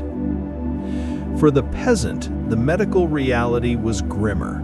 Their monotonous diet of pottage and salted meat was the opposite of ideal. Salted meat was considered cold and dry, and pottage, being boiled, was moist. It was a meal that reinforced the cold, moist, phlegmatic state. This mismatch between medical ideal and economic reality meant the peasantry was, in the physician's view, perpetually in a state of humoral vulnerability. Their bodies were essentially preparing the perfect, damp, cold habitat for every winter illness to take root. Beyond diet, behavior was regulated. Exercise was recommended to generate internal heat, but not to the point of sweating, which would cool the body too rapidly. The ideal was a gentle stroll or the kind of light labor one did in a workshop. Bathing was a contentious subject. The physician might advise a warm, dry steam bath, like a sauna, to open the pores and drive out cold moisture, but a full immersion bath in winter was viewed with deep suspicion. It could let cold moisture into the body. For most people, a full bath was a rare event anyway, and in winter it was practically unthinkable. When illness struck, the treatments were direct extensions of the theory. For a phlegmy cough or chest cold, the goal was to heat and dry the chest. This could involve poultices of mustard or heated herbs applied to the chest, or drinking hot, spiced possets, milk curdled with ale or wine and spices. Bloodletting, that panacea for all ills, was often avoided in winter. Why? Because blood was considered hot and moist. Removing it would, theoretically, cool and dry the body further, exactly the opposite of what you needed. The physician might instead prescribe a regimen to mature the bad humors first, through warm drinks and foods, before any letting. But the physician was a figure for the elite. For most people, medicine was a blend of folk wisdom, superstition, and the monastic infirmary. Monasteries often had the best practical medical knowledge, with infirmarians who cultivated medicinal herb gardens. They would dispense remedies like horehound syrup for coughs or chamomile for agitation. Folk practices were more imaginative. Charms and incantations were common. An aching joint might be treated by rubbing it with a potato and then burying the potato, symbolically transferring the ache to the earth. Wearing amulets of certain stones or carrying a dried toad in a pouch were believed to ward off illness. The reality of winter mortality, however, cut through all theories. The very young and the very old were most vulnerable. For infants, the combination of cold dwellings and inadequate clothing could be fatal. A common phrase in parish burial records is christen child, referring to an infant who died within a month of his christening, a tragically frequent winter entry. For the elderly, complications from what started as a simple chill, pneumonia, or bronchitis were often the end. Chronic conditions like arthritis were agonizing in the damp cold. The season acted as a slow, quiet sieve on the population. Perhaps the most poignant intersection of medicine and winter was mental health. The winter sorrow we've heard in the poetry was a recognized phenomenon. They attributed it to an excess of black bile, melancholy, aggravated by the lack of sunlight and outdoor activity. Treatments were humoral, trying to warm and moisten the patient out of their cold, dry, melancholic state with warm baths, the rare recommended bath, cheerful company, music, and sweet, nourishing foods. They understood the link between environment and mood, even if they explained it through the lens of bodily fluids. So, the medieval person experienced winter as a constant low-grade medical emergency. Every shiver was a sign of humoral displacement. Every sneeze was a confirmation of phlegmatic excess. Their fight against the cold was physiological. A battle to keep the inner furnace stoked against a world that was constantly trying to dampen it. They wrapped themselves in wool and fur not just for comfort, but as a medical dressing. They drank spiced wine not just for pleasure, but as a physic. In a world without germ theory, their entire understanding of health was a negotiation with the qualities of their environment. And winter, with its dominant qualities of cold and moisture, was the season that demanded the most vigilant, most fraught negotiation of all. Survival was not just a matter of stockpiles, it was a daily practice of balancing the invisible fluids sloshing inside you, trying desperately to keep the last of summer's heat alive until the sun could return to do its job properly. We felt the chill in the peasant's bones, heard the chant in the monk's choir, and smelled the frozen refuse in the city's gutter. But now, let's float upwards to the highest room of the highest tower in the draftiest castle. Let's consider winter not as a personal trial, but as a political force. For the medieval king, prince, or lord, the onset of deep winter didn't just mean pulling on another fur robe. It meant watching the very machinery of governance, the taxes, the laws, the armies, the news, slow, seize, and finally stop, as if the great clock of the realm had been filled with ice. The most immediate effect was on communication. The medieval state ran on parchment and horseback. Royal writs, judicial orders, diplomatic letters, and intelligence reports were carried by messengers on the king's roads. Winter rendered these roads first treacherous, then impossible. A messenger riding in November with news of a border raid might find himself stranded in a December blizzard, his vital message growing stale as he waited for a thaw in a roadside inn. This created a pervasive low-grade information blackout. A king in London or Paris could have only the haziest idea of what was happening in the duchies of Yorkshire or Burgundy from December to March. Was a sheriff loyal? Was a harvest adequate? Had a border lord died? Uncertainty bred paranoia and inertia. Major decisions were postponed. The phrase, "after the winter," or "at the next thaw," became a standard clause in administrative documents. This freezing of the arteries of information led directly to the freezing of justice. The king's justice was traditionally dispensed through itinerant judges who would travel circuitously around the realm, holding courts. These ayres, or assizes, were the primary means of resolving land disputes, trying serious crimes, and reinforcing royal authority in the provinces. Their schedule was inherently seasonal. They were almost always suspended during the winter months. The mud and snow made travel impractical for judges, clerks, jurors, and plaintiffs alike, so justice was stored up like turnips in a cellar. A murder in November might not be tried until April. A property dispute would fester for months, tensions freezing solid along with the ground. For those in prison awaiting trial, the winter wait could be a death sentence in itself, as cold and disease thinned the ranks of the incarcerated. Tax collection, the lifeblood of the state, faced similar hurdles. The Great Exchequer in Westminster, or its equivalents elsewhere, would often go quiet.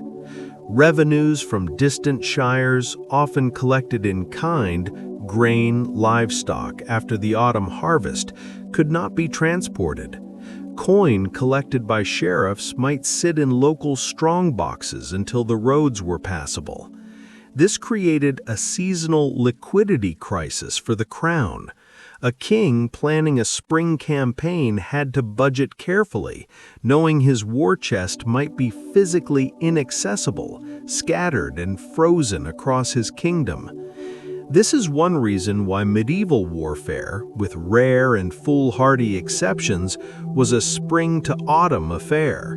You couldn't call your banners if the summons couldn't reach them, and you couldn't pay your mercenaries if your treasury was cut off by 100 miles of mud.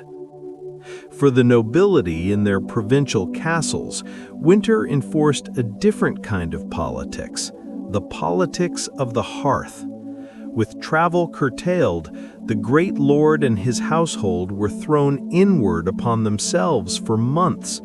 This was a time for domestic intrigue to fester in close quarters. Alliances and animosities among courtiers, starved of external distraction, could intensify. The winter season was famously a time for storytelling, but also for gossip, scheming, and the slow poisoning of reputations by fireside whispers. A clever favorite could cement his influence. A rival could find himself isolated and frozen out long before the ground softened. This isolation also reshaped diplomacy.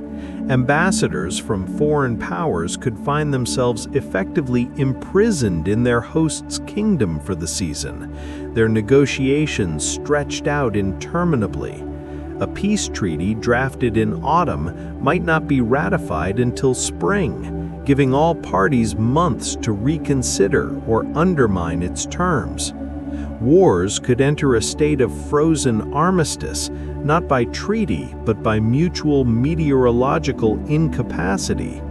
Armies retreated to winter quarters, and the conflict paused, as if nature itself had called a truce. Ah, but what of war? What happened when conflict refused to heed the season? Winter warfare was rare, brutal, and almost always a catastrophe for the aggressor. To besiege a castle in winter was an act of profound desperation or stupidity. The besieging army had to camp in the open, suffering far more from exposure and disease than the garrison within walls, who at least had hearths in storerooms. The winter siege of a castle was less about assault and more about a grim contest of endurance, where the real enemy was the cold. Chroniclers tell of sentries freezing to death at their posts, of siege engines immobilized in frozen mud, of supply lines that were mere theoretical concepts on a map drawn by a shivering clerk by a summer window. The most famous examples are lessons in hubris. While slightly later than our period, the campaigns of Charles the Bold of Burgundy in the 1470s and, most iconically, Napoleon's invasion of Russia in 1812 are pure extensions of the medieval logic of winter. They were campaigns planned in warm palaces by men who considered geography a matter of distance, not temperature. They forgot the old peasant truth that winter is not a landscape, it is an active, hostile force. Napoleon's Grande Armée wasn't defeated by Russian Cossacks so much as it was dismantled by a winter of a severity that would have felt familiar to a medieval chronicler, a winter that turned an army into a scattered, starving, frostbitten mob. So, from the king in his silent council chamber to the soldier freezing in a ditch outside a castle wall, winter enforced a powerful, humbling pause. It demonstrated that all human authority, the divine right of kings, the complexities of law, the machinations of diplomacy, was ultimately subject to a simpler, older authority, the turning of the earth and the tilt of its axis. The kingdom froze, the wheels of power locked, and in that great white silence there was a reminder that for all their castles and charters, their crowns and decrees, medieval rulers were still just people in drafty stone rooms, waiting for the world to turn back towards the sun, waiting for the roads to open, waiting to be kings again of something more than a frozen, sleeping realm. It was the season that taught the most powerful a lesson in powerlessness, and they could do nothing but sip their spiced wine, listen to the wind howl through the arrow slits, and hope their authority would thaw as reliably as the river ice come spring. We've spent a long, chilly while in Western Europe, where winter was a siege to be endured, a shutdown of kings and a sorrow in the soul. But now, let's follow the wind east and north, to where winter wasn't an annual crisis, but the dominant fact of life. For the peoples of Scandinavia and the lands of the Rus, winter wasn't a lock on the door, it was the key to the kingdom. They didn't just survive it, they built their identities, their economies, and their empires atop the ice. First, the Norse. Our image of them is all summer raids and open boats, but they were, at heart, a winter people. Their mythology is steeped in it. Their world, after all, was born from the frozen void of Ginnungagap and would end in the Fimbulwinter, a 3-year winter that heralds Ragnarok. They respected the cold. They knew its power intimately, and instead of cowering, they negotiated with it.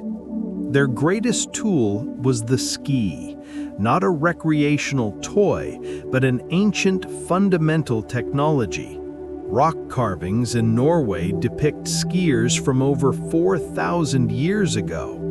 For the Norse, skis were as essential as a sword or a plow. They called skiing the sport of the gods. The hunter god Ullr and the goddess Skadi were both depicted on skis. This wasn't poetry, it was practical theology. Skis transformed the deep snows from a barrier into a highway. Hunters could pursue elk and reindeer across terrain that would trap a man on foot.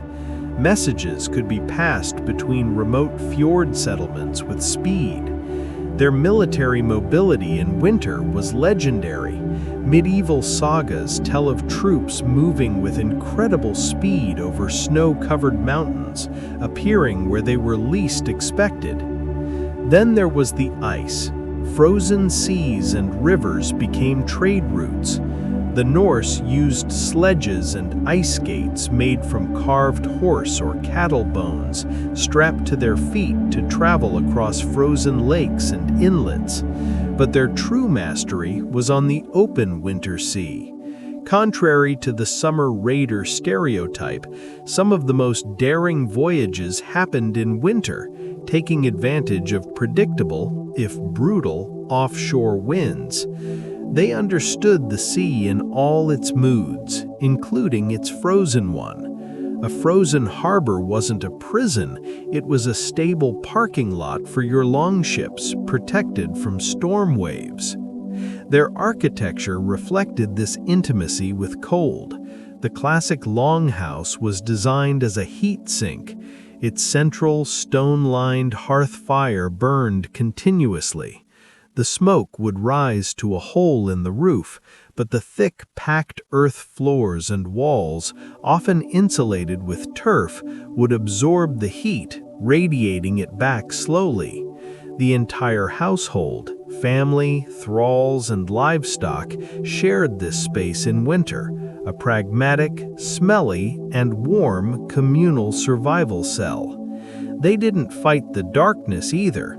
They refined the art of the oil lamp, burning fish or whale oil in soapstone lamps that gave a clean, bright light, pushing back the gloom of the months-long polar night.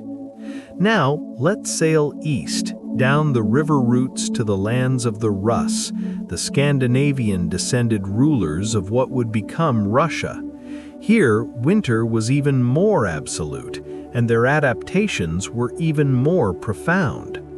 The most famous invention is the pech, the massive Russian masonry stove. This wasn't just a fireplace, it was the architectural and spiritual heart of the home.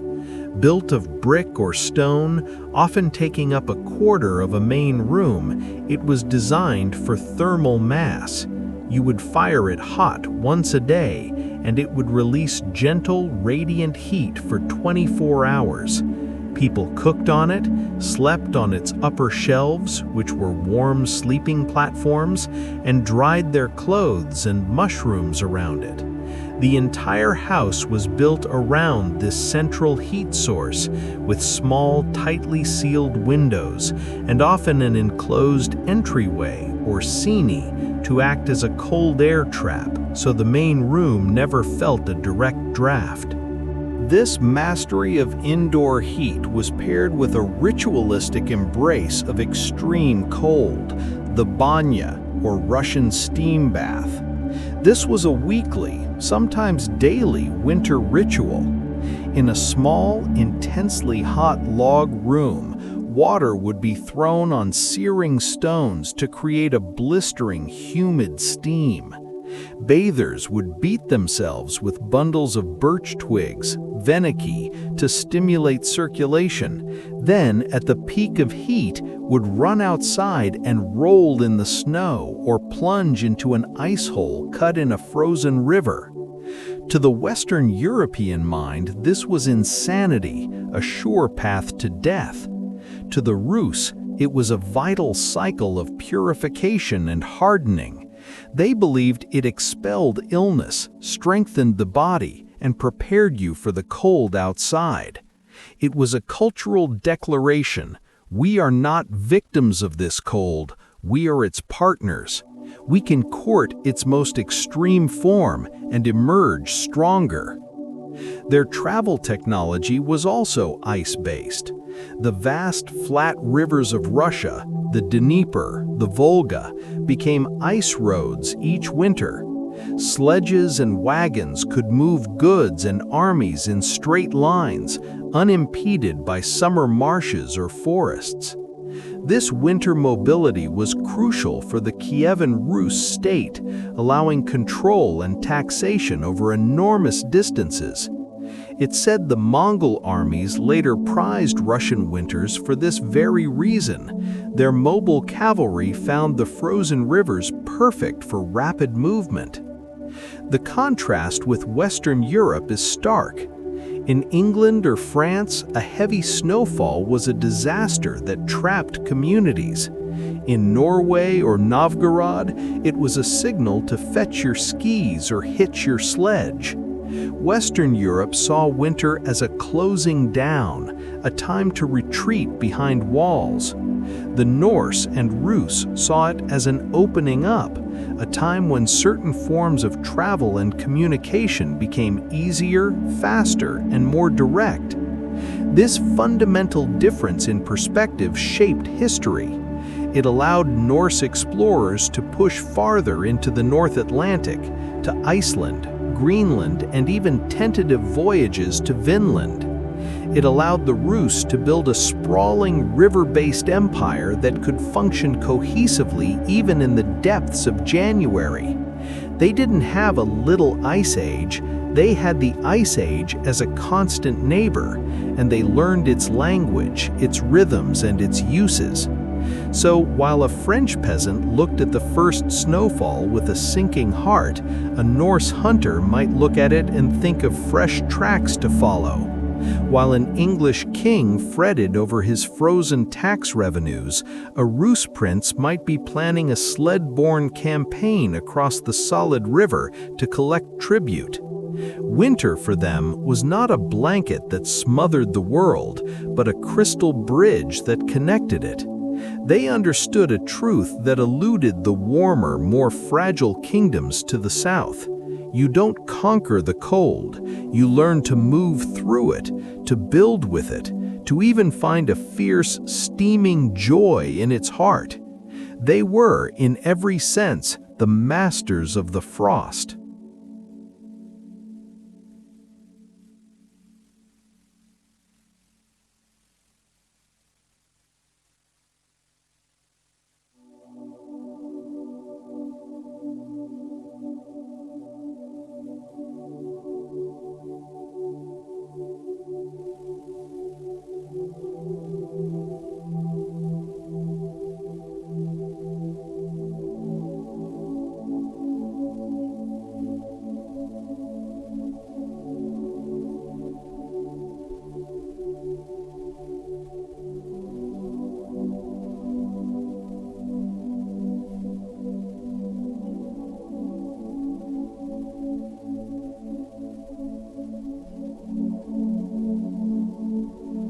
Architecture here was built for summer heat, not winter damp.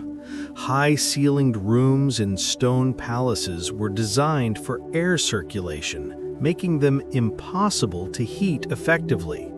Open loggias and courtyards, lovely in July, became wind tunnels in January. The primary heat source was the brazier, a metal dish holding burning charcoal that could be moved from room to room. It was a notoriously inefficient and dangerous solution. It warmed only a tiny radius directly around it, leaving the corners of rooms frigid, and the risk of carbon monoxide poisoning, the silent fumes they didn't understand, was a constant seasonal danger. Wealthy households might have chimneyed fireplaces, but they were a later innovation and still did little for the overall damp. So how did you dress? The Mediterranean winter fashion statement was the chiopa. This was a long, voluminous, often hooded cloak worn by men and women of all classes. For the rich, it was made of fine wool, lined with silk, and perhaps trimmed with fur, legally permitted by their station, of course. For the poor, it was coarse, heavy wool, likely their only outer garment. Its purpose was not to block wind-driven snow, but to shed water and trap a layer of body heat against the damp chill. You'd see crowds huddled under these cloaks in the market squares, looking like a flock of damp, miserable birds. The rhythm of life shifted, but not as dramatically as in the north. Agriculture didn't stop. This was the season for pruning vines, tending to olive groves, and sowing certain winter grains and legumes. The work was wet and muddy, but it continued. For the maritime republics like Venice or Barcelona, winter was a dangerous time for shipping. The storm season in the Mediterranean made voyages treacherous, and many shipmasters would lay up their vessels from November to March, repairing hulls and sewing sails in dry dock. This idled sailors and dock workers, creating a season of urban underemployment similar, if not less frigid, than that in the north. But the real specter of the Mediterranean winter was flooding. Rivers like the Arno in Florence or the Tiber in Rome, which could be lazy streams in summer, became torrents with the winter rains. Cities built on floodplains lived with this annual anxiety. Chroniclers recorded disasters with grim regularity. The Great Florentine Flood of 1333, which washed away bridges and drowned hundreds, or the constant flooding of the Papal Palace in Avignon, which forced the Pope to move to higher floors.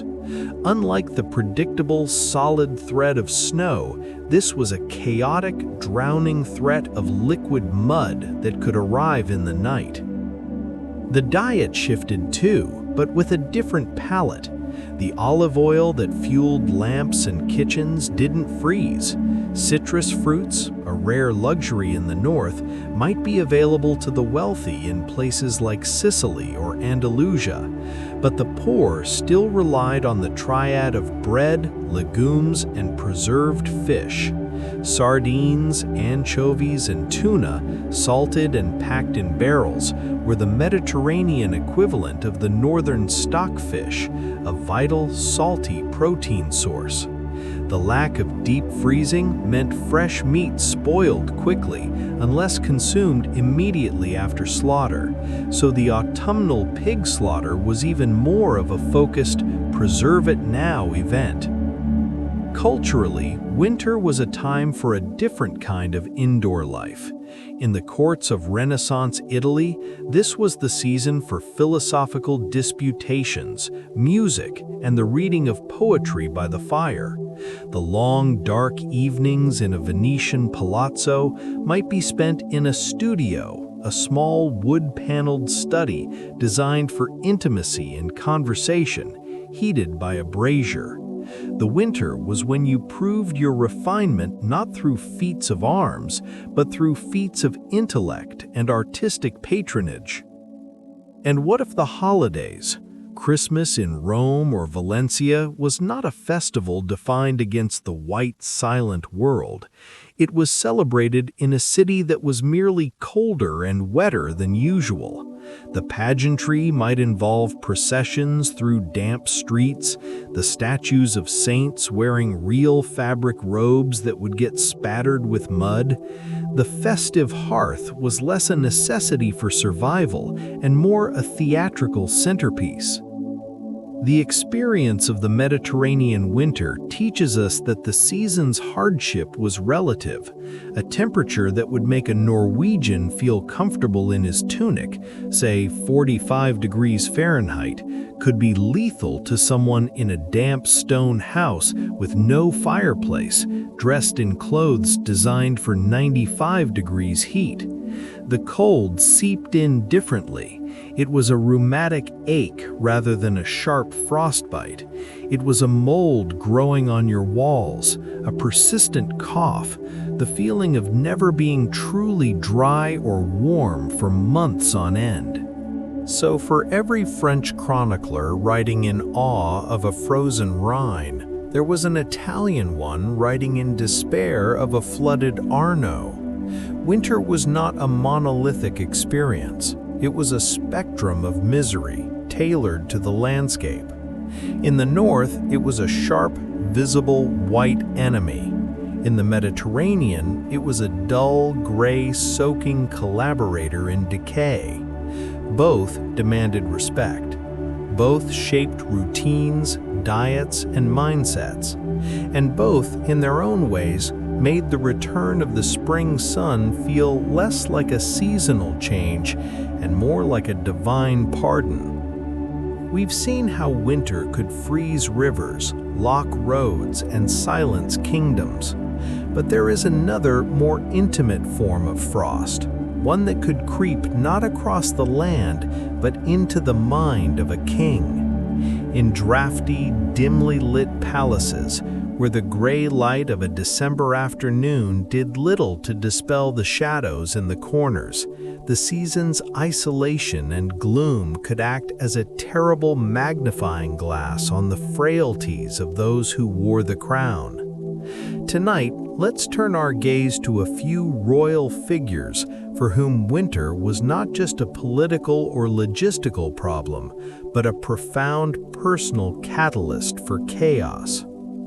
Our first stop is France, in the year 1392. King Charles VI, later known as Charles Le Fol, Charles the Mad, was 24 years old. He was not born a madman. He was a handsome, chivalrous young king, married to the formidable Isabeau of Bavaria.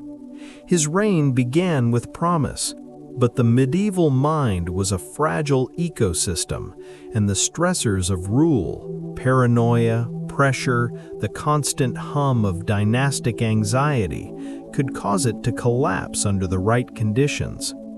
For Charles, one of those conditions was heat, or rather the lack of it, followed by a shocking contrast. In the summer of 1392, while riding through a forest near Le Mans, the king suffered his first major breakdown.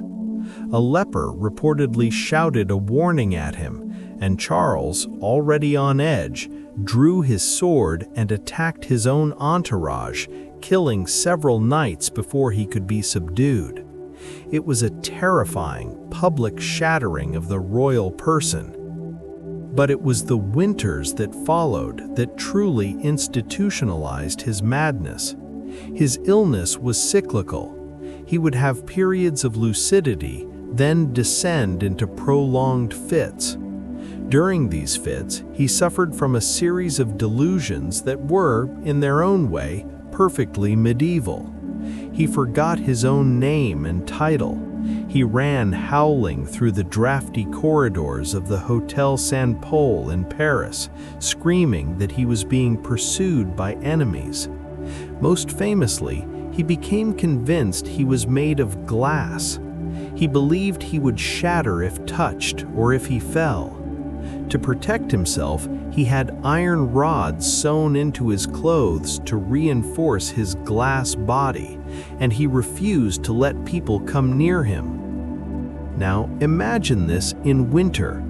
The short days, the long silent nights in a cavernous palace, the firelight casting monstrous flickering shadows on the stone. For a mind already untethered, this atmosphere wasn't just unsettling, it was a playground for demons. His courtiers didn't understand schizophrenia. They saw a king possessed, his body a prison for a soul under siege by winter spirits. The political consequences were catastrophic. With the king a literal madman in a glass prison of his own fear, the court fractured. His uncles and his brother, the Duke of Orleans, began their fateful feud for power, a rivalry that would help ignite the decades-long civil war between the Armagnacs and Burgundians. Charles's glass delusion was a personal tragedy, but it froze French governance solid for a generation, proving that the most vulnerable point in a kingdom's defenses could be the mind of the man on the throne. Let's drift east now to a colder, harder court, to the Habsburgs. If any dynasty could be said to have a genetic quarrel with sanity and health, it was this one.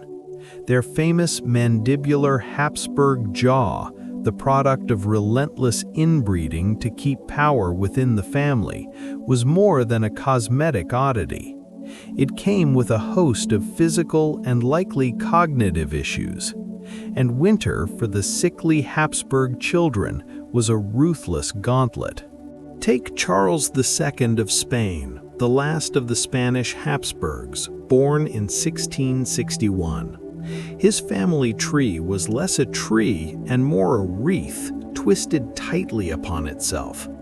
The result was a man so physically and mentally debilitated he could barely speak, chew, or walk. He was called El Hechizado, the Bewitched. His winters were spent in the oppressive, frigid grandeur of the Alcázar of Madrid. The palace was notoriously cold and damp. The Spanish nobility, proud and stoic, often preferred to endure the chill rather than appear decadent with too many fires. For Charles, a chronic invalid, each winter was a torment. He suffered from epileptic fits and hallucinations. The dim, cold rooms did nothing to soothe the mind that was already a prisoner of its own corrupted biology. His inability to produce an heir wasn't just a political crisis, it was the genetic dead end of a family that had sacrificed its future on the altar of keeping the bloodline pure. Winter didn't cause his ailments, but it framed them. It accentuated the pain, and it made the slow waiting for his death and the end of his line a drawn-out, shivering affair. Inside the home, the focus was on protection and propitiation. The hearth fire wasn't just for warmth, it was a sacred barrier against the dark. In Slavic lands, the domovoi, a household spirit, was believed to live behind the stove. You had to keep him happy, leave out a bowl of porridge, speak to him respectfully, or he would turn malicious, making noises at night or tangling the horses' manes. In Britain, the tradition of the Yule log was not just festive, it was ceremonial. A massive log was chosen, often of ash or oak, and brought in with great care. It was lit from the remnant of the previous year's log, ensuring continuity of light and luck, and was kept burning for the entire 12 days of Christmas to ward off malevolent spirits. And what of the spirits you might meet outside? In Scandinavia, there were the Nisse or Tomte, small, bearded guardian creatures of the farmstead. They could be helpful, but were easily offended. If you forgot to leave them a bowl of Christmas porridge with a pat of butter on top, they might play spiteful tricks, sour the milk, or untie the cows. In the Alps, the terrifying Krampus, a horned, cloven-hooved demon, was the dark companion of Saint Nicholas. While Nicholas rewarded good children, Krampus's job was to punish the bad, swatting them with birch branches or even stuffing them into his sack to carry away. These weren't just stories, they were behavioral tools, enforcing communal norms and seasonal caution with a folkloric stick. The long night also belonged to the dead. The medieval winter, especially the time around All Souls and Christmas, was when the veil between the living and the dead was thought to be at its most permeable. It was a time for divination, trying to peer into the future of the coming year when the present seemed so dangerously still. Unmarried girls might perform rituals to dream of their future husbands. A common one involved peeling an apple in one long strip and throwing it over the shoulder, where it was said to form the initial of a suitor's name. The very stillness of the winter world was seen as an opportunity to listen for whispers from another one. The church, of course, fought a long, slow battle against these pagan holdouts. Their strategy was often not eradication, but co-option. The date of Christmas was placed near the solace. The Yule log was sometimes sanctified with holy water. The wild hunt was gradually recast as a procession of damned souls or linked to cautionary tales about witches. Saint Nicholas took on gift-giving duties from older, more ambiguous figures. But at the village level, the old and the new blended seamlessly. A peasant might pray to Christ on Sunday and leave porridge to the domovoi on Monday night. It was all part of the same arsenal against the cold and the dark. For all their apparent simplicity, these beliefs formed a coherent psychological framework for enduring winter. They explained the unexplainable, the strange noises, the sudden deaths, the oppressive feeling of the endless dark. They gave people a sense of agency. Through small rituals, you could protect your home, predict your future, and appease the unseen forces. More than that, they transformed a barren, frightening season into one that was full. The winter woods weren't empty, they were the domain of the hunt. The silent house wasn't just a family in a room, it was a family sharing space with a domovoi. This animism made the world less lonely and more intelligible. So while the king in his madness battled glass delusions, the peasant in his hut was navigating a world where mind and landscape were still deeply, supernaturally connected. Both were responses to the same profound seasonal pressure. One ended in dynastic collapse and war. The other ended with a bowl of porridge left on the hearth, a whispered thanks, and the fragile, stubborn hope that the spirits of the frozen world would let you and your cattle live to see the spring. This entire tapestry of survival, the physical, the political, the medical, the spiritual, represents humanity's long pre-industrial negotiation with a force of nature. But as we will see, this relationship was destined to change. A revolution was coming, not in politics, but in perception. The world was about to be slowly, painstakingly drained of its spirits. The ice would remain, but the gods and demons who lived in it would begin to retreat, replaced by something new, the rising, steady glow of scientific measurement. The age of the thermometer was on the horizon. For centuries, winter had been a profound personal experience, a thing felt in the bones, seen in the ghostly breath on the air, and understood through the language of humors and spirits. But as our long night of the Middle Ages began to gray into the early modern dawn, something subtle started to shift.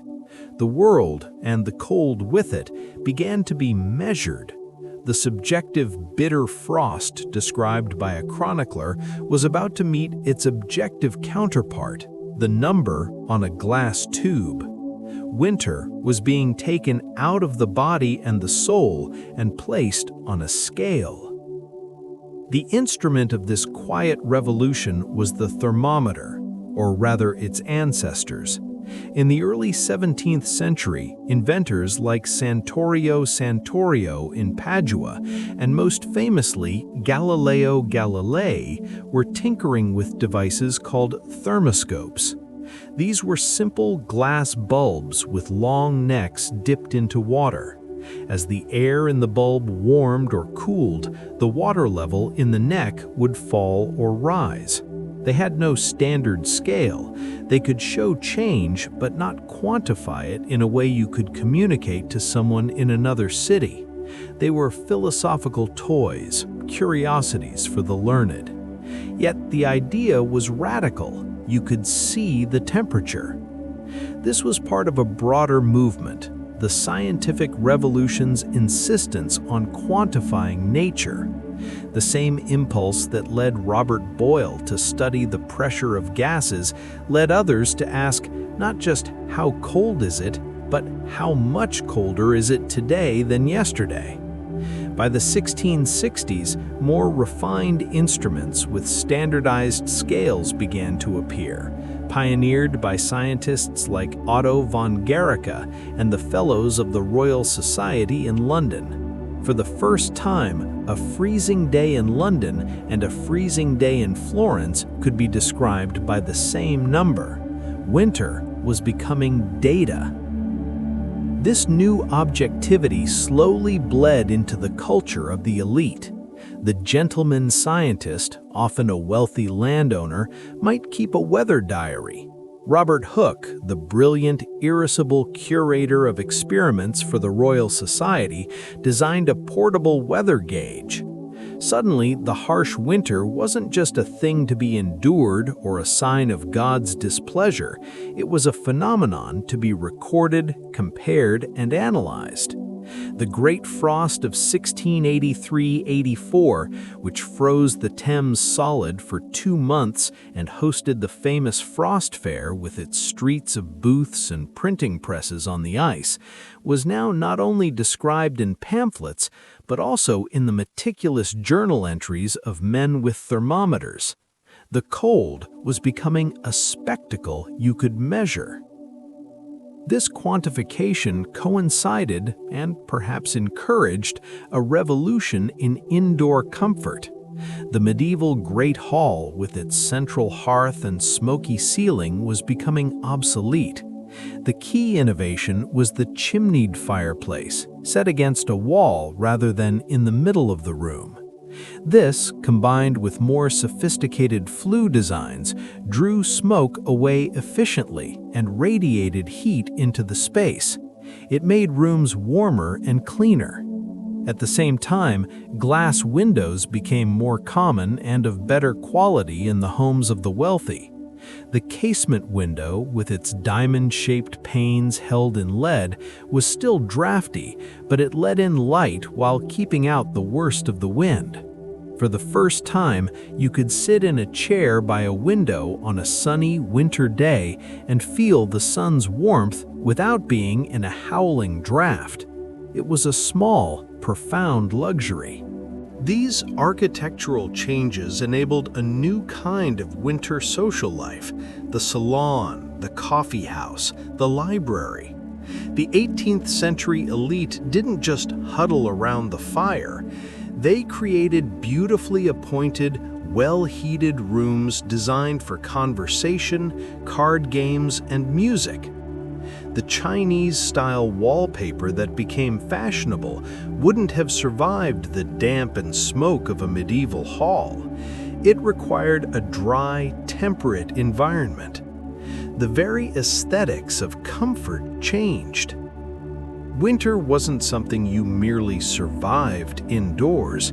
It was something you could elegantly ignore from within a cocoon of refined warmth. For the poor, of course, these innovations were as distant as the moon. Their winter remained one of hearth smoke, tallow stench, and hunger. But even their world was touched by the new mindset, often for the worse. The same scientific agriculture that led to crop rotation and higher yields also led to enclosure acts, where common lands were fenced off by wealthy landlords. For the rural poor, the loss of common grazing land could mean the difference between keeping a cow through the winter and having to sell it in the autumn. The rational, measured approach to land management could amplify winter's hardship for those at the bottom. And what of the old folklore? The spirits of the hunt and the household gnome didn't vanish overnight, but they retreated. As the thermometer explained the cold and the chimney tamed the hearth, the need for the domovoi or the niece diminished slightly. They persisted in rural tales, but in the townhouses of London and Paris, the winter's strange noises were more likely attributed to a poorly fitted window sash than to a poltergeist. The Enlightenment sought to banish superstition with reason and light, quite literally with better lamps and candles. The long night was slowly being pushed back by technology and a new confident belief that nature could be measured, understood, and controlled. Yet, for all the instruments and inventions, winter retained its power. The frost fairs on the Thames were a perfect symbol of this transition, a medieval-scale event, a city on the ice, prompted by a natural phenomenon, but now enjoyed by a populace who could read pamphlets printed on the river itself and discussed by gentlemen who would later consult their barometers. It was a last glorious carnival of the old uncontrollable winter, even as the tools to dissect it were being sharpened in studies and laboratories. So, the early modern period stands as a hinge. It looked back to the medieval world of humors, spirits, and endured suffering. And it looked forward to a modern world of central heating, weather forecasts, and the belief that every aspect of life, even the cold, could be managed. But in that long twilight, people lived in both worlds at once. They might consult an almanac for weather predictions and keep a charm against witchcraft. They might install a modern fireplace and still believe in the luck of the Yule log. Winter was leaving the realm of the spirit, but it had not yet become merely a matter of meteorology. It was, for a century or two, something in between. A force being measured by science, even as it continued to be felt deeply and personally in the soul. The measurement of winter, the taming of the hearth, these were not mere technical advances. They were tools that began to sculpt a profound and new social reality, the ability to choose one's winter. For the first time, a significant segment of society could not just endure the season, but curate their experience of it. This created a rift in the human experience of cold, a rift that ran directly along the fault lines of class and capital. The Enlightenment, for all its talk of universal reason, oversaw the creation of a winter that was anything but universal. For the growing middle class and the secure aristocracy, winter underwent a strange metamorphosis. It became, of all things, aesthetic. The very harshness that had terrified their ancestors became a source of pleasure, provided one could observe it from a position of perfect security. The landscape painting of the 17th and 18th centuries is filled with serene, sun-drenched winter scenes, skaters on a frozen canal, cozy cottages with smoke curling from their chimneys, all rendered with a clarity that spoke of observation from a warm room. Artists like Hendrik Averkamp made a career from these frozen idols. The winter in these paintings is not a threat.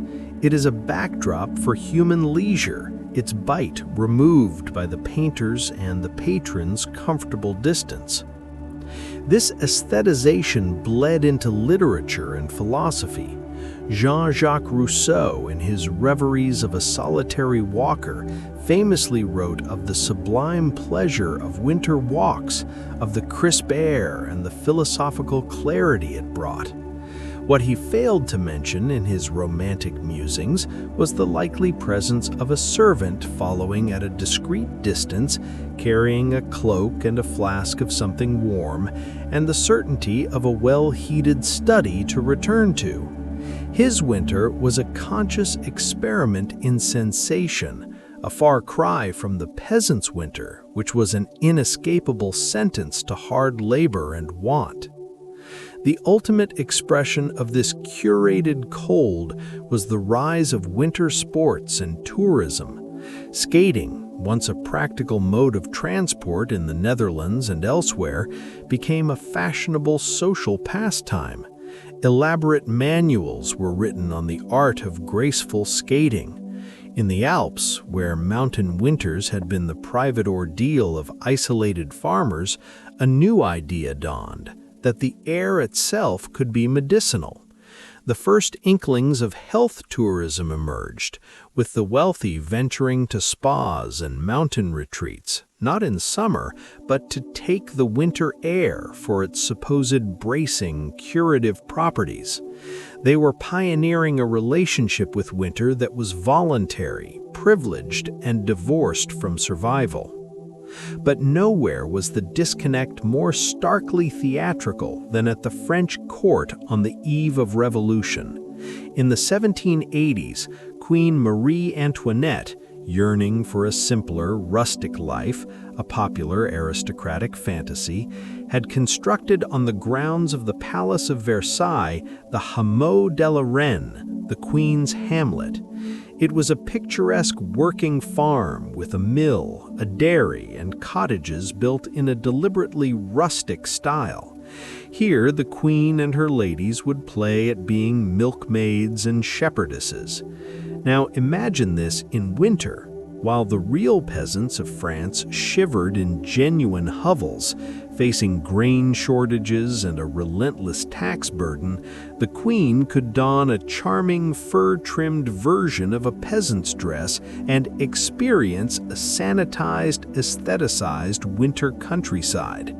She could sip warmed, spiced milk from a porcelain bowl in her thatched cottage, which was, of course, impeccably decorated and centrally heated by unseen means. This was winter as theme park, a profound and unwitting insult to the millions for whom the season was a grinding reality of deprivation. It was a symbol of how far the elite had traveled from the medieval understanding of cold as a shared existential threat. Their winter was a leisure activity. Their subjects' winter was a life-or-death economic equation. For the poor, the Enlightenment winter was, in many ways, harder precisely because it was surrounded by this new visibility of comfort. The contrast was no longer just between a lord in a castle and a peasant in a hut. It was between a bourgeois family in a snug, book-lined parlor and the starving urban poor begging outside their double-glazed window. The same scientific progress that brought better heating also brought more efficient methods of economic extraction. The Little Ice Age's final bitter phase in the late 17th and 18th centuries saw catastrophic harvest failures, like the one that contributed to the Great Frost and Famine in Ireland, 1740–41, which killed a higher proportion of the population than the later potato famine. The poor died of cold and hunger in the age of the thermometer and the efficient fireplace, while the rich debated philosophy and admired the frost patterns on their window panes. This was the new winter air.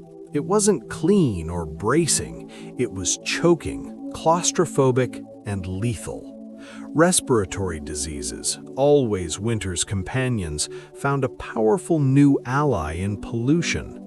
The fog wasn't merely an inconvenience, it was a public health disaster that killed the weak and the elderly with a terrifying efficiency. For the industrial working class, the promise of coal heat was a cruel joke. They mined the coal, but often couldn't afford to burn much of it. They lived in back-to-back terraced houses or cramped tenements where a single fireplace might be the only heat source. Drafts whistled through ill-fitting windows and under doors. Damp was perpetual. Their winter was a grim cycle, leaving a cold, damp house for a factory that might be infernally hot in one section and freezing in another, then returning to the cold, damp house.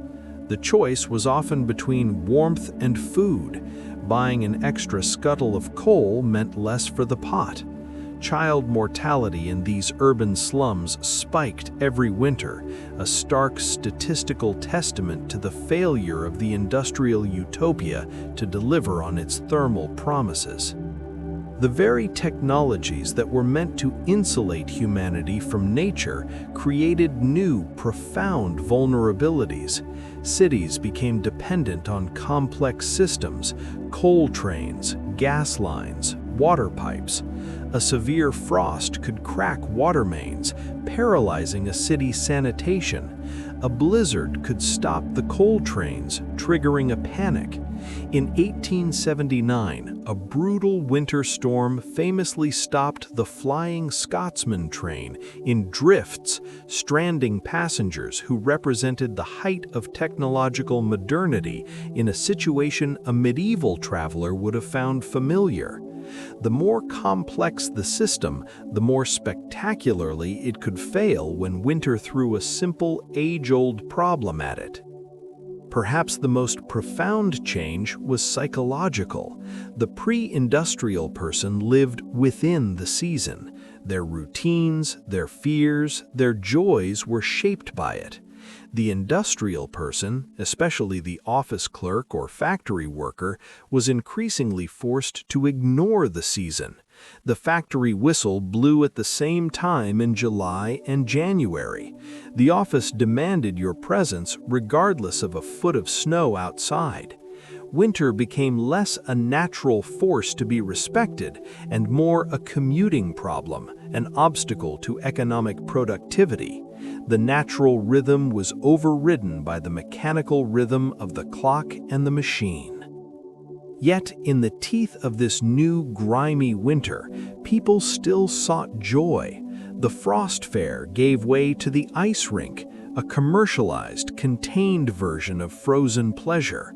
The German tradition of the Christmas tree, popularized by Prince Albert, offered a bringer of indoor, evergreen life against the industrial gloom. Sentimental Victorian Christmas cards depicted scenes of perfect snowy village Christmases, a nostalgic, impossible fantasy for most city dwellers, whose reality was soot-stained snow and the cry of the rag and bone man. So, the Industrial Revolution didn't conquer winter, it relocated and reframed it. It took the ancient existential cold of the countryside and transformed it into the chronic, polluted indoor chill of the urban poor. It traded the clear, sharp danger of frostbite for the slow, smothering danger of bronchitis in a fog-bound alley. It offered the middle class an unprecedented level of comfort, but wrapped their world in a perpetual smoky twilight. Winter was no longer just a force of nature, it was now also a product of industry, a symptom of social inequality, and a ghost in the machine of progress. Humanity had built a furnace to keep the old winter at bay, only to find it was busily constructing a new one right in the heart of its gleaming, soot-stained cities. The battle had moved from the fields to the factories, from the forest to the coal mine, and the victory, for most, remained as elusive as a clear winter sun in a sky full of smoke. The 19th century tried to beat winter back with brute force, furnaces, coal, and steam. The 20th century approached it with a cooler, more systematic ambition, not to fight the cold, but to render it irrelevant. This was the dream of total climate control. The goal shifted from heating spaces to creating hermetically sealed environments where the very concept of outside was reduced to a view through a pane of glass, and winter became a television image, a postcard, a seasonal decoration you could choose to engage with or ignore. It was the final logical step in humanity's long journey from being a victim of the seasons to being their curator. The foundational technology was electricity. It wasn't a source of heat itself, but it was the nervous system that made precise control possible. It powered the electric furnace, the baseboard heater, and later the heat pump. But more importantly, it powered the thermostat. This small wall-mounted device was a revolution in miniature. With a flick or turn, the occupant of a room could dictate the exact temperature of their environment, and a hidden machine would obediently comply. The ancient, laborious struggle of stoking fires, hauling coal, and bleeding radiators was reduced to adjusting a dial. The psychological transfer was complete. Winter was no longer a condition to be endured, but a setting to be selected. This technological mastery enabled a new architectural form, the hermetically sealed box. The mid-century modern home, with its vast plate glass windows, was a deliberate provocation to the elements. It aimed to bring the outside in, visually, while excluding it completely thermally. In a blizzard, you could sit in a chair by a floor-to-ceiling window, feeling perfectly warm while watching the storm rage silently behind the glass. The fireplace, once the literal and symbolic heart of the home, became a ceremonial object, a conversation pit, with gas logs that burned with fake, consistent flames at the flip of a switch. Authentic cold, like authentic hardship, was now an aesthetic choice. For the majority in the developed world, this amounted to a genuine liberation. Central heating became standard, then universal. The seasonal mortality spike that had characterized every winter in human history began to flatten dramatically. Childhood diseases like pneumonia, once winter's grim reapers, were tamed by antibiotics and warm, dry bedrooms. The very physical experience of cold changed. It became something you felt briefly between your car and the mall, not something that seeped into your bones for months on end. Winter was compartmentalized. Of course, this liberation was unevenly distributed. The urban poor, living in dilapidated housing with faulty wiring and inefficient, expensive electric heaters, faced a heat or eat dilemma that would have been perfectly understood by a Victorian factory worker or a medieval peasant. Winter for them was measured in escalating utility bills and the dread of a shut-off notice.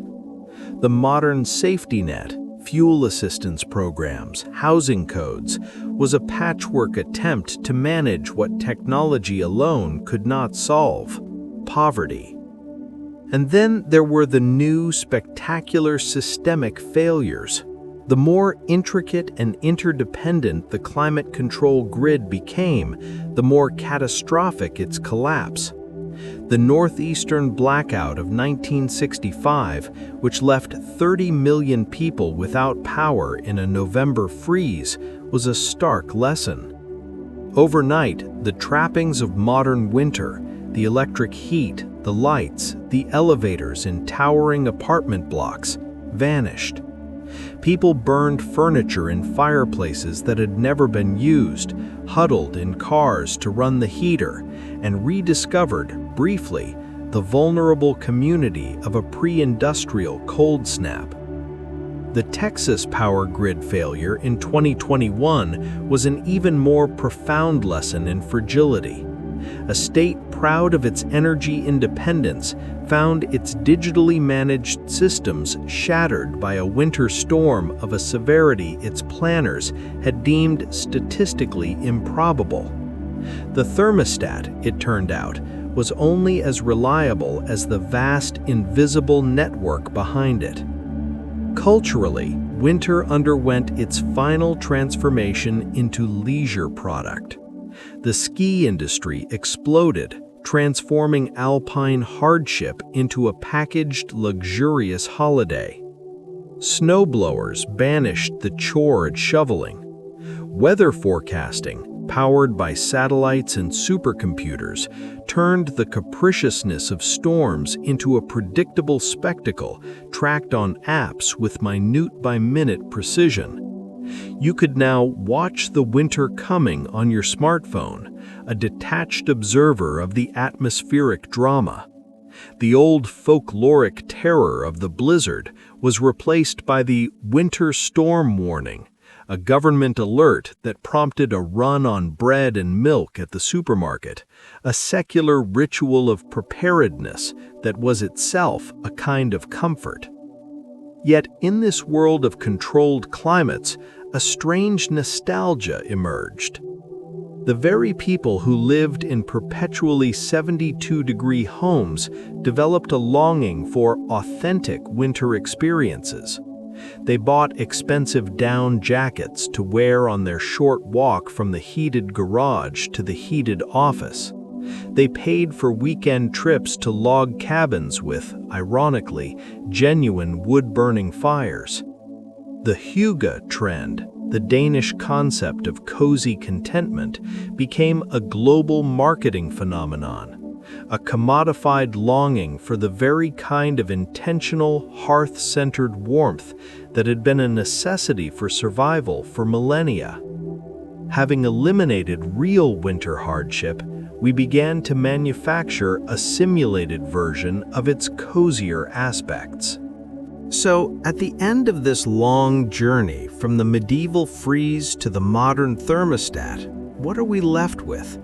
We have achieved a miraculous, unprecedented victory over the season. For most, winter is no longer a mortal threat.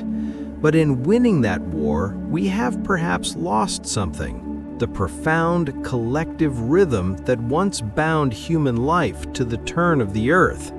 The winter of the soul, the introspection, the forced pause, the gathering in, has been replaced by the winter of the constant climate-controlled grind. We sit in our bright, warm boxes, looking out at a cold world we have engineered ourselves to be separate from. The ice remains, but our relationship to it is now one of management, entertainment, or inconvenience. The spirits have fled the frost, chased away not by the cross, but by the humming of the furnace and the glow of the digital screen. We are safe, we are warm, and we are, in a profound way that our shivering ancestors could never have imagined, disconnected. The long communal night of the medieval winter has been banished, replaced by billions of individual, well-lit, perfectly temperate rooms. It is the culmination of humanity's dream of dominion over nature, and like all such dreams, it leaves us with a quiet, unanswerable question. Having finally shut the cold out, what, if anything, have we accidentally locked in with ourselves? We have arrived at a strange pause in our long, cold journey. The modern world sits in its climate-controlled bubble, winter rendered to a scenic view. But before we sealed ourselves away, humanity engaged in one last grand and frankly bizarre negotiation with the cold. We didn't just hide from it or suffer through it. For a brief, brilliant century, we packaged it and sold it. We turned winter into a global commodity. This is the story of the ice trade, the era when the frozen heart of a New England pond could end up chilling a planter's punch in Calcutta or preserving a catch of fish in Rio. It was the ultimate act of human audacity to treat a season as a product. The idea wasn't new, of course. The ancients had their ice houses. The Persians built their ingenious yakhchals, domed structures that kept ice cool through desert summers. The Romans sent runners to the mountains for snow to cool Nero's wine. But for millennia, ice remained a fleeting, hyper-local luxury, a treat for the emperor's table that melted before it could reach the next town over. The man who changed everything was an eccentric, stubborn Bostonian named Frederick Tudor. In 1806, with a head full of what everyone else considered a deranged fantasy, he loaded a ship with 130 tons of New England pond ice packed in sawdust for insulation and set sail for the Caribbean island of Martinique. The venture was a disaster. No one wanted it. The ice mostly melted. He was mocked as Ice King in the press, but it was a title of ridicule. He was jailed for debt. Most people would have given up. Tudor, however, was a fanatic. He wasn't just selling ice, he was selling the concept of cold. He gave away ice free to bartenders to create a demand for chilled drinks. He lectured chefs on how to build ice boxes. He was a one-man marketing agency for a season. And slowly, absurdly, it worked. The breakthrough was less about the ice itself and more about the logistics of inertia. A large, tightly packed block of ice, properly insulated with sawdust or straw, melts with agonizing slowness. Tudor and his right-hand man, inventor Nathaniel Wyeth, devised horse-drawn plows to score frozen lakes into grids, creating uniform, massive 300-pound blocks that could be floated, hauled, and stacked like frozen bricks in giant warehouses. It was the industrialization of winter. By the 1830s, Tudor's empire was a reality. Ice cut from the ponds of Massachusetts and New Hampshire was shipped to Charleston, New Orleans, and Havana. But the real mark of success was transoceanic. Ice, the very emblem of the North, was shipped to the sweltering tropics. In 1833, the ship Tuscany sailed for Calcutta with 180 tons of ice. The journey took 4 months. When it arrived, the Indian gentry, living in a climate where winter was a theoretical concept, greeted it with disbelief, then delight.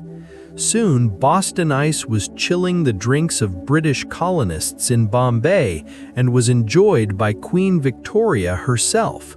Think about the sheer poetic madness of this. A merchant in Singapore could order a block of a Massachusetts winter cut 6 months prior to be delivered to his doorstep.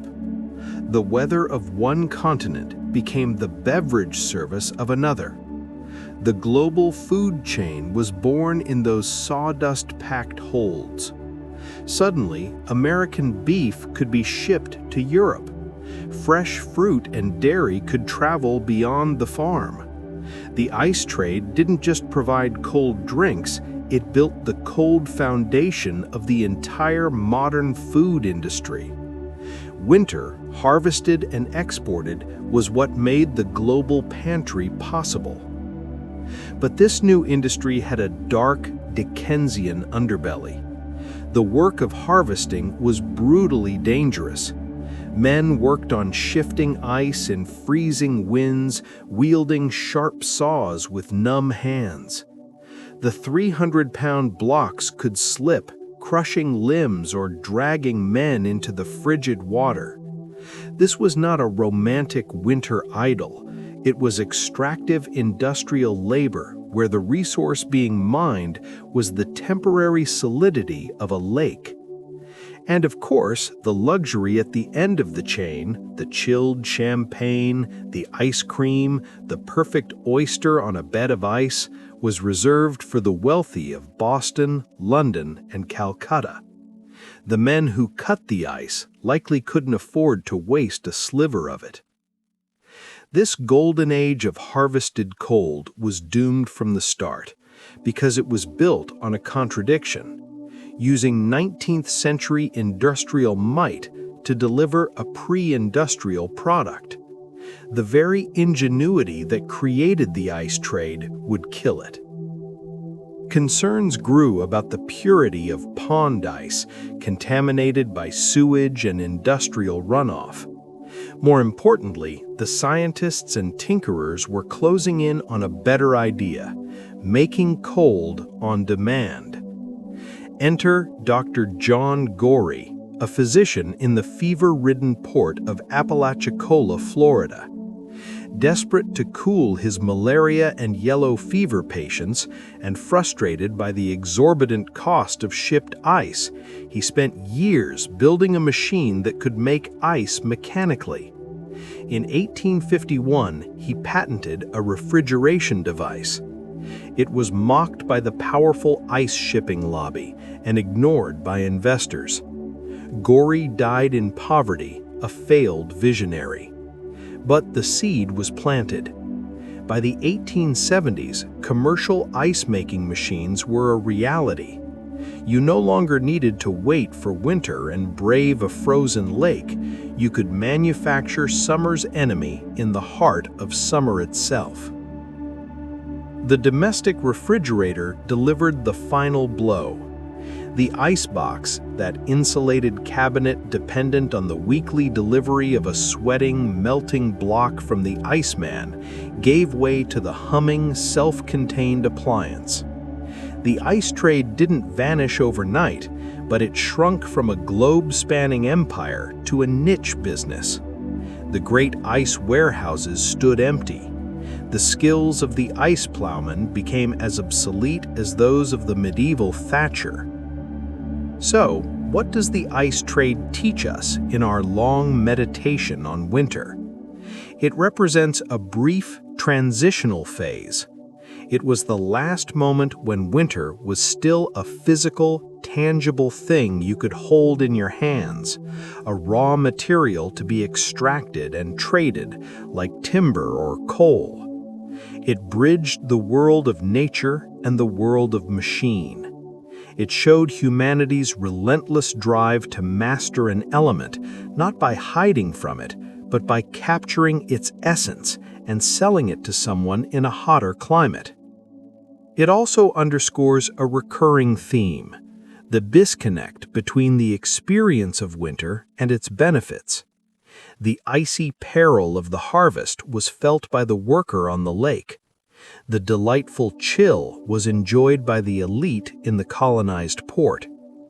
Winter, even as a product, was never democratically distributed. And with the triumph of mechanical refrigeration, we completed the circle.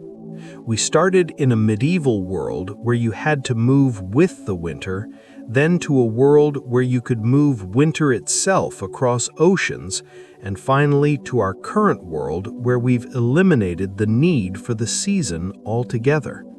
We manufacture its effect without its presence. The ice in your cocktail today is almost certainly not a shard of a past winter. It's the output of an electric compressor, a ghost of cold made on demand. The Ice King's empire melted away, not under the sun, but under the glare of progress. We stopped harvesting winter, we started simulating it. And in doing so, we lost the last tangible connection to the season as a physical external force.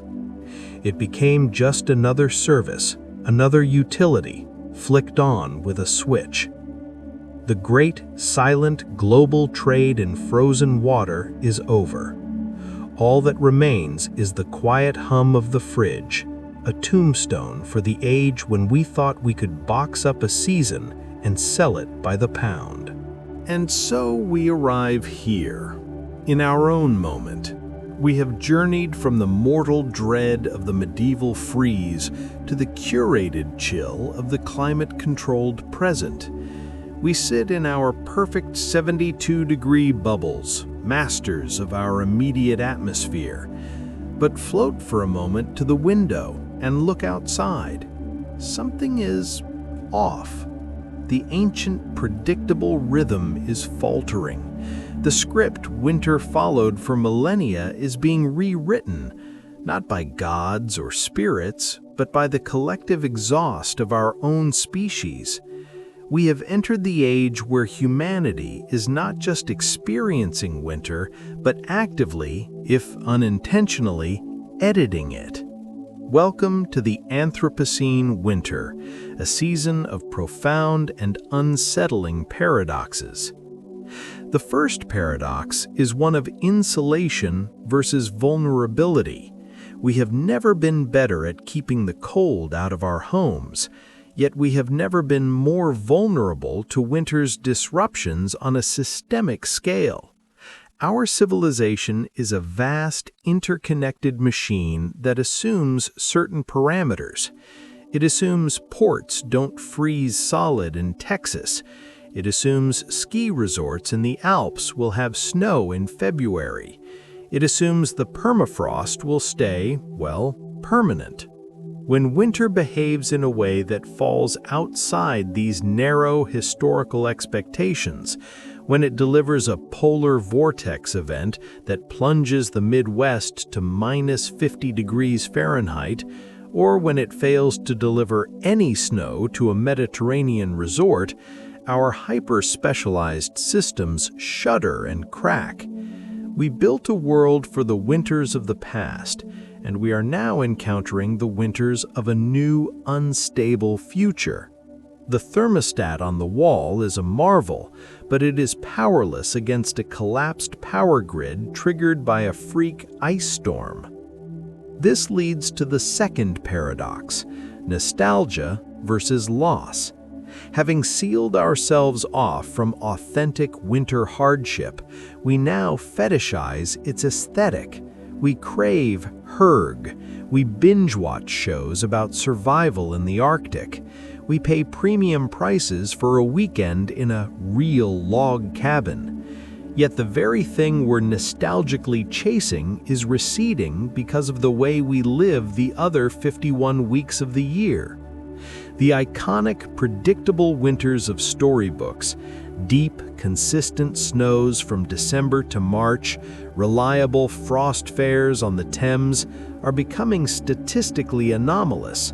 What we long for as an aesthetic experience is vanishing as a climatic reality. We are in the bizarre position of romanticizing a ghost. The data, of course, is merciless. It doesn't deal in stories of the old days, but in graphs and trends. The National Oceanic and Atmospheric Administration, NOAA, along with climate institutes worldwide, tracks the symptoms of this unraveling. Winter is the fastest warming season across much of the northern hemisphere. The freeze season is shrinking. Lake and river ice is forming later and breaking up earlier. The snowpack in crucial mountain ranges like the Sierra Nevada and the Alps is becoming less reliable, a direct threat to the water supplies of millions. This isn't about a few mild years. It's about the long-term bending of a curve that has defined agricultural and cultural patterns for 10,000 years. Yet, in the midst of this destabilizing trend, winter can still deliver punches of shocking, concentrated severity. This is the third paradox, the softening trend versus the harder punch. A warmer atmosphere holds more moisture. This can mean less snow overall, but when conditions align, it can also mean historic, crippling blizzards that drop feet of snow, or ice storms of legendary proportion that glaze entire regions. The energy of the system is changing. We may have fewer classic cold, snowy days, but we may face more volatile mixes of rain, sleet, snow, and rapid melt, a messy, destructive, and unpredictable slurry. Winter is becoming less of a steady state and more of a series of dramatic, disruptive events. So what does this mean for the future of our long story? The medieval peasant feared winter's constancy, its reliably deep cold and long dark. We, their heirs, must now grapple with winter's inconstancy. The fear is no longer that winter will come, but that it will come in the wrong way, at the wrong time, or not come with enough force to sustain the ecosystems and water cycles we depend on. The age-old human projects of winter, Survival, then commodification, then control have culminated in an unintended fourth project: alteration. We didn't set out to change winter, but as a side effect of building our global, energy-intensive civilization, we have. We are no longer just the characters in the winter story, we have become, clumsily, its authors. And as any writer knows, editing a complex ancient narrative is fraught with peril. You can't just delete a subplot about snowpack without affecting the entire storyline of spring runoff, summer irrigation, and autumn harvests. The connections are too deep, too woven into the fabric of the natural world and our own societies. Our long journey from the frozen dark ages to the digitally warmed present has brought us to a strange, sobering pinnacle. We finally have the power to make personal winter optional, but we are discovering, too late, that making planetary winter unrecognizable was part of the same bargain. We mastered the microclimate of the living room only to lose our grip on the macroclimate of the planet. The story of winter is no longer just a history. It is now also a prognosis. The question for the next chapter, the one being written right now by our choices, is not how we will endure winter, but what kind of winter, if any, will be left for future generations to endure, to master, or to miss. The deep, communal cold that once forged our societies may become, in the end, nothing more than a memory of a feeling we worked so hard and so successfully to forget. So here we are, at the end of a very long, very cold night. We have traveled from the frozen monasteries of the Dark Ages to the humming server farms of the digital age, where the only ice is the metaphor used to cool overclocked processors. We've seen winter as a mortal threat, a divine test, a commodity, a controlled experience, and finally, as a variable in a planetary equation we are clumsily trying to solve. If this journey has revealed one single quiet truth, it is this: humanity's relationship with winter is the story of a slow, steady divorce. We began as intimate partners with the cold, bound to it in a struggle so fundamental it shaped our calendars, our myths, our bodies, and our communities. Every aspect of life, from the food in the larder to the stories by the fire, was a direct negotiation with the freezing dark. We then became its engineers. We mined it, shipped it, and sold it. We built walls against it, first of stone and timber, then of brick and mortar, and finally of thermodynamic principle and digital control. We moved from seeking shelter from winter to creating shelters that made winter an optional visual effect, like a screensaver of falling snow on a television that never turns off. This divorce was not a clean break. It was, and is, agonizingly uneven. The anxiety of the medieval peasant measuring the grain barrel against the remaining weeks of frost echoes in the modern heat or eat dilemma of a family choosing between a utility bill and groceries. The isolation of a snowbound castle is recast as the destabilizing paralysis of a regional power grid downed by an ice storm. The shape of the suffering changes, but its shadow remains. Yet something profound has been lost in the separation. The pre-modern winter, for all its brutality, was a great communalizer. It was the season that enforced the pause, that gathered the household tightly around the single hearth, that made the sharing of a story or a song not just entertainment, but a vital psychological sustenance.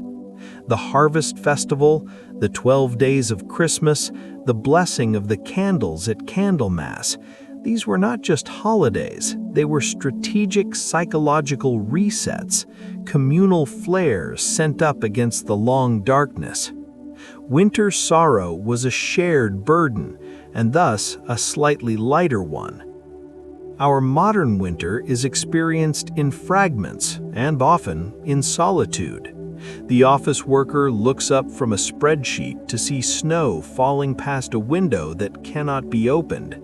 The child experiences a snow day not as a sudden gift of communal freedom in a silent world, but as a shift to digital learning on a tablet. The cold is something encountered in the 10 steps between the heated garage and the heated mall. The connection between the weather outside and the rhythm of life inside has been severed. We have gained incredible, life-saving comfort, but we have lost the deep, resonant seasonal rhythm that once synchronized human life with the turn of the planet. The data from institutions like NOAA tells us the physical season is changing, warming, becoming more volatile, less reliable. But perhaps the deeper change, the one completed before the graphs began to spike, was in us. We have moved from being participants in winter to being its curators and ultimately its authors. We no longer listen to what the cold says, we debate what we want it to be. Should it be a reliable source of ski tourism, a brief picturesque interlude between autumn and spring, a harmless concept in a children's book? The medieval person would find our world incomprehensible, not because of the technology, but because of the disconnect. To sit in warmth while ignoring the cold outside would have seemed not just luxurious, but morally and spiritually alien. Their winter was a conversation, however harsh, with the external world. Ours is often a monologue, delivered from within a perfectly controlled interior. So, what remains of winter, now that we've built a world designed to render it obsolete? Perhaps it remains what it has always been, underneath the layers of technology and commerce, a measure of our vulnerability and a mirror for our priorities. It now measures the vulnerability of our hyper-complex systems instead of our frail bodies. It mirrors our collective choice to prioritize short-term comfort over long-term stability, to value the individual climate-controlled bubble over the health of the planetary climate. The long night of history is fading. The ice is retreating, both from the poles and from the central place it once held in the human experience.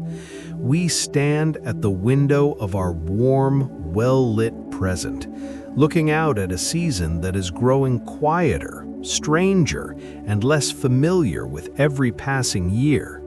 We won the war against the cold, but in our total victory, we might finally be in a position to understand what we have lost. Not just a season of hardship, but a season of meaning, a time when the world became simple, clear, and demanded of us nothing more and nothing less than to come together, keep the fire burning, and wait collectively for the light to return. The story of winter is, in the end, the story of us, our fear, our ingenuity, our isolation, and our enduring, flawed attempt to build a world safe from the very forces that once made us who we are. The fire is now eternal. The silence outside is of our own making, and the long communal wait for spring is over, replaced by the perpetual, quiet hum of a machine that keeps the eternal chill at bay.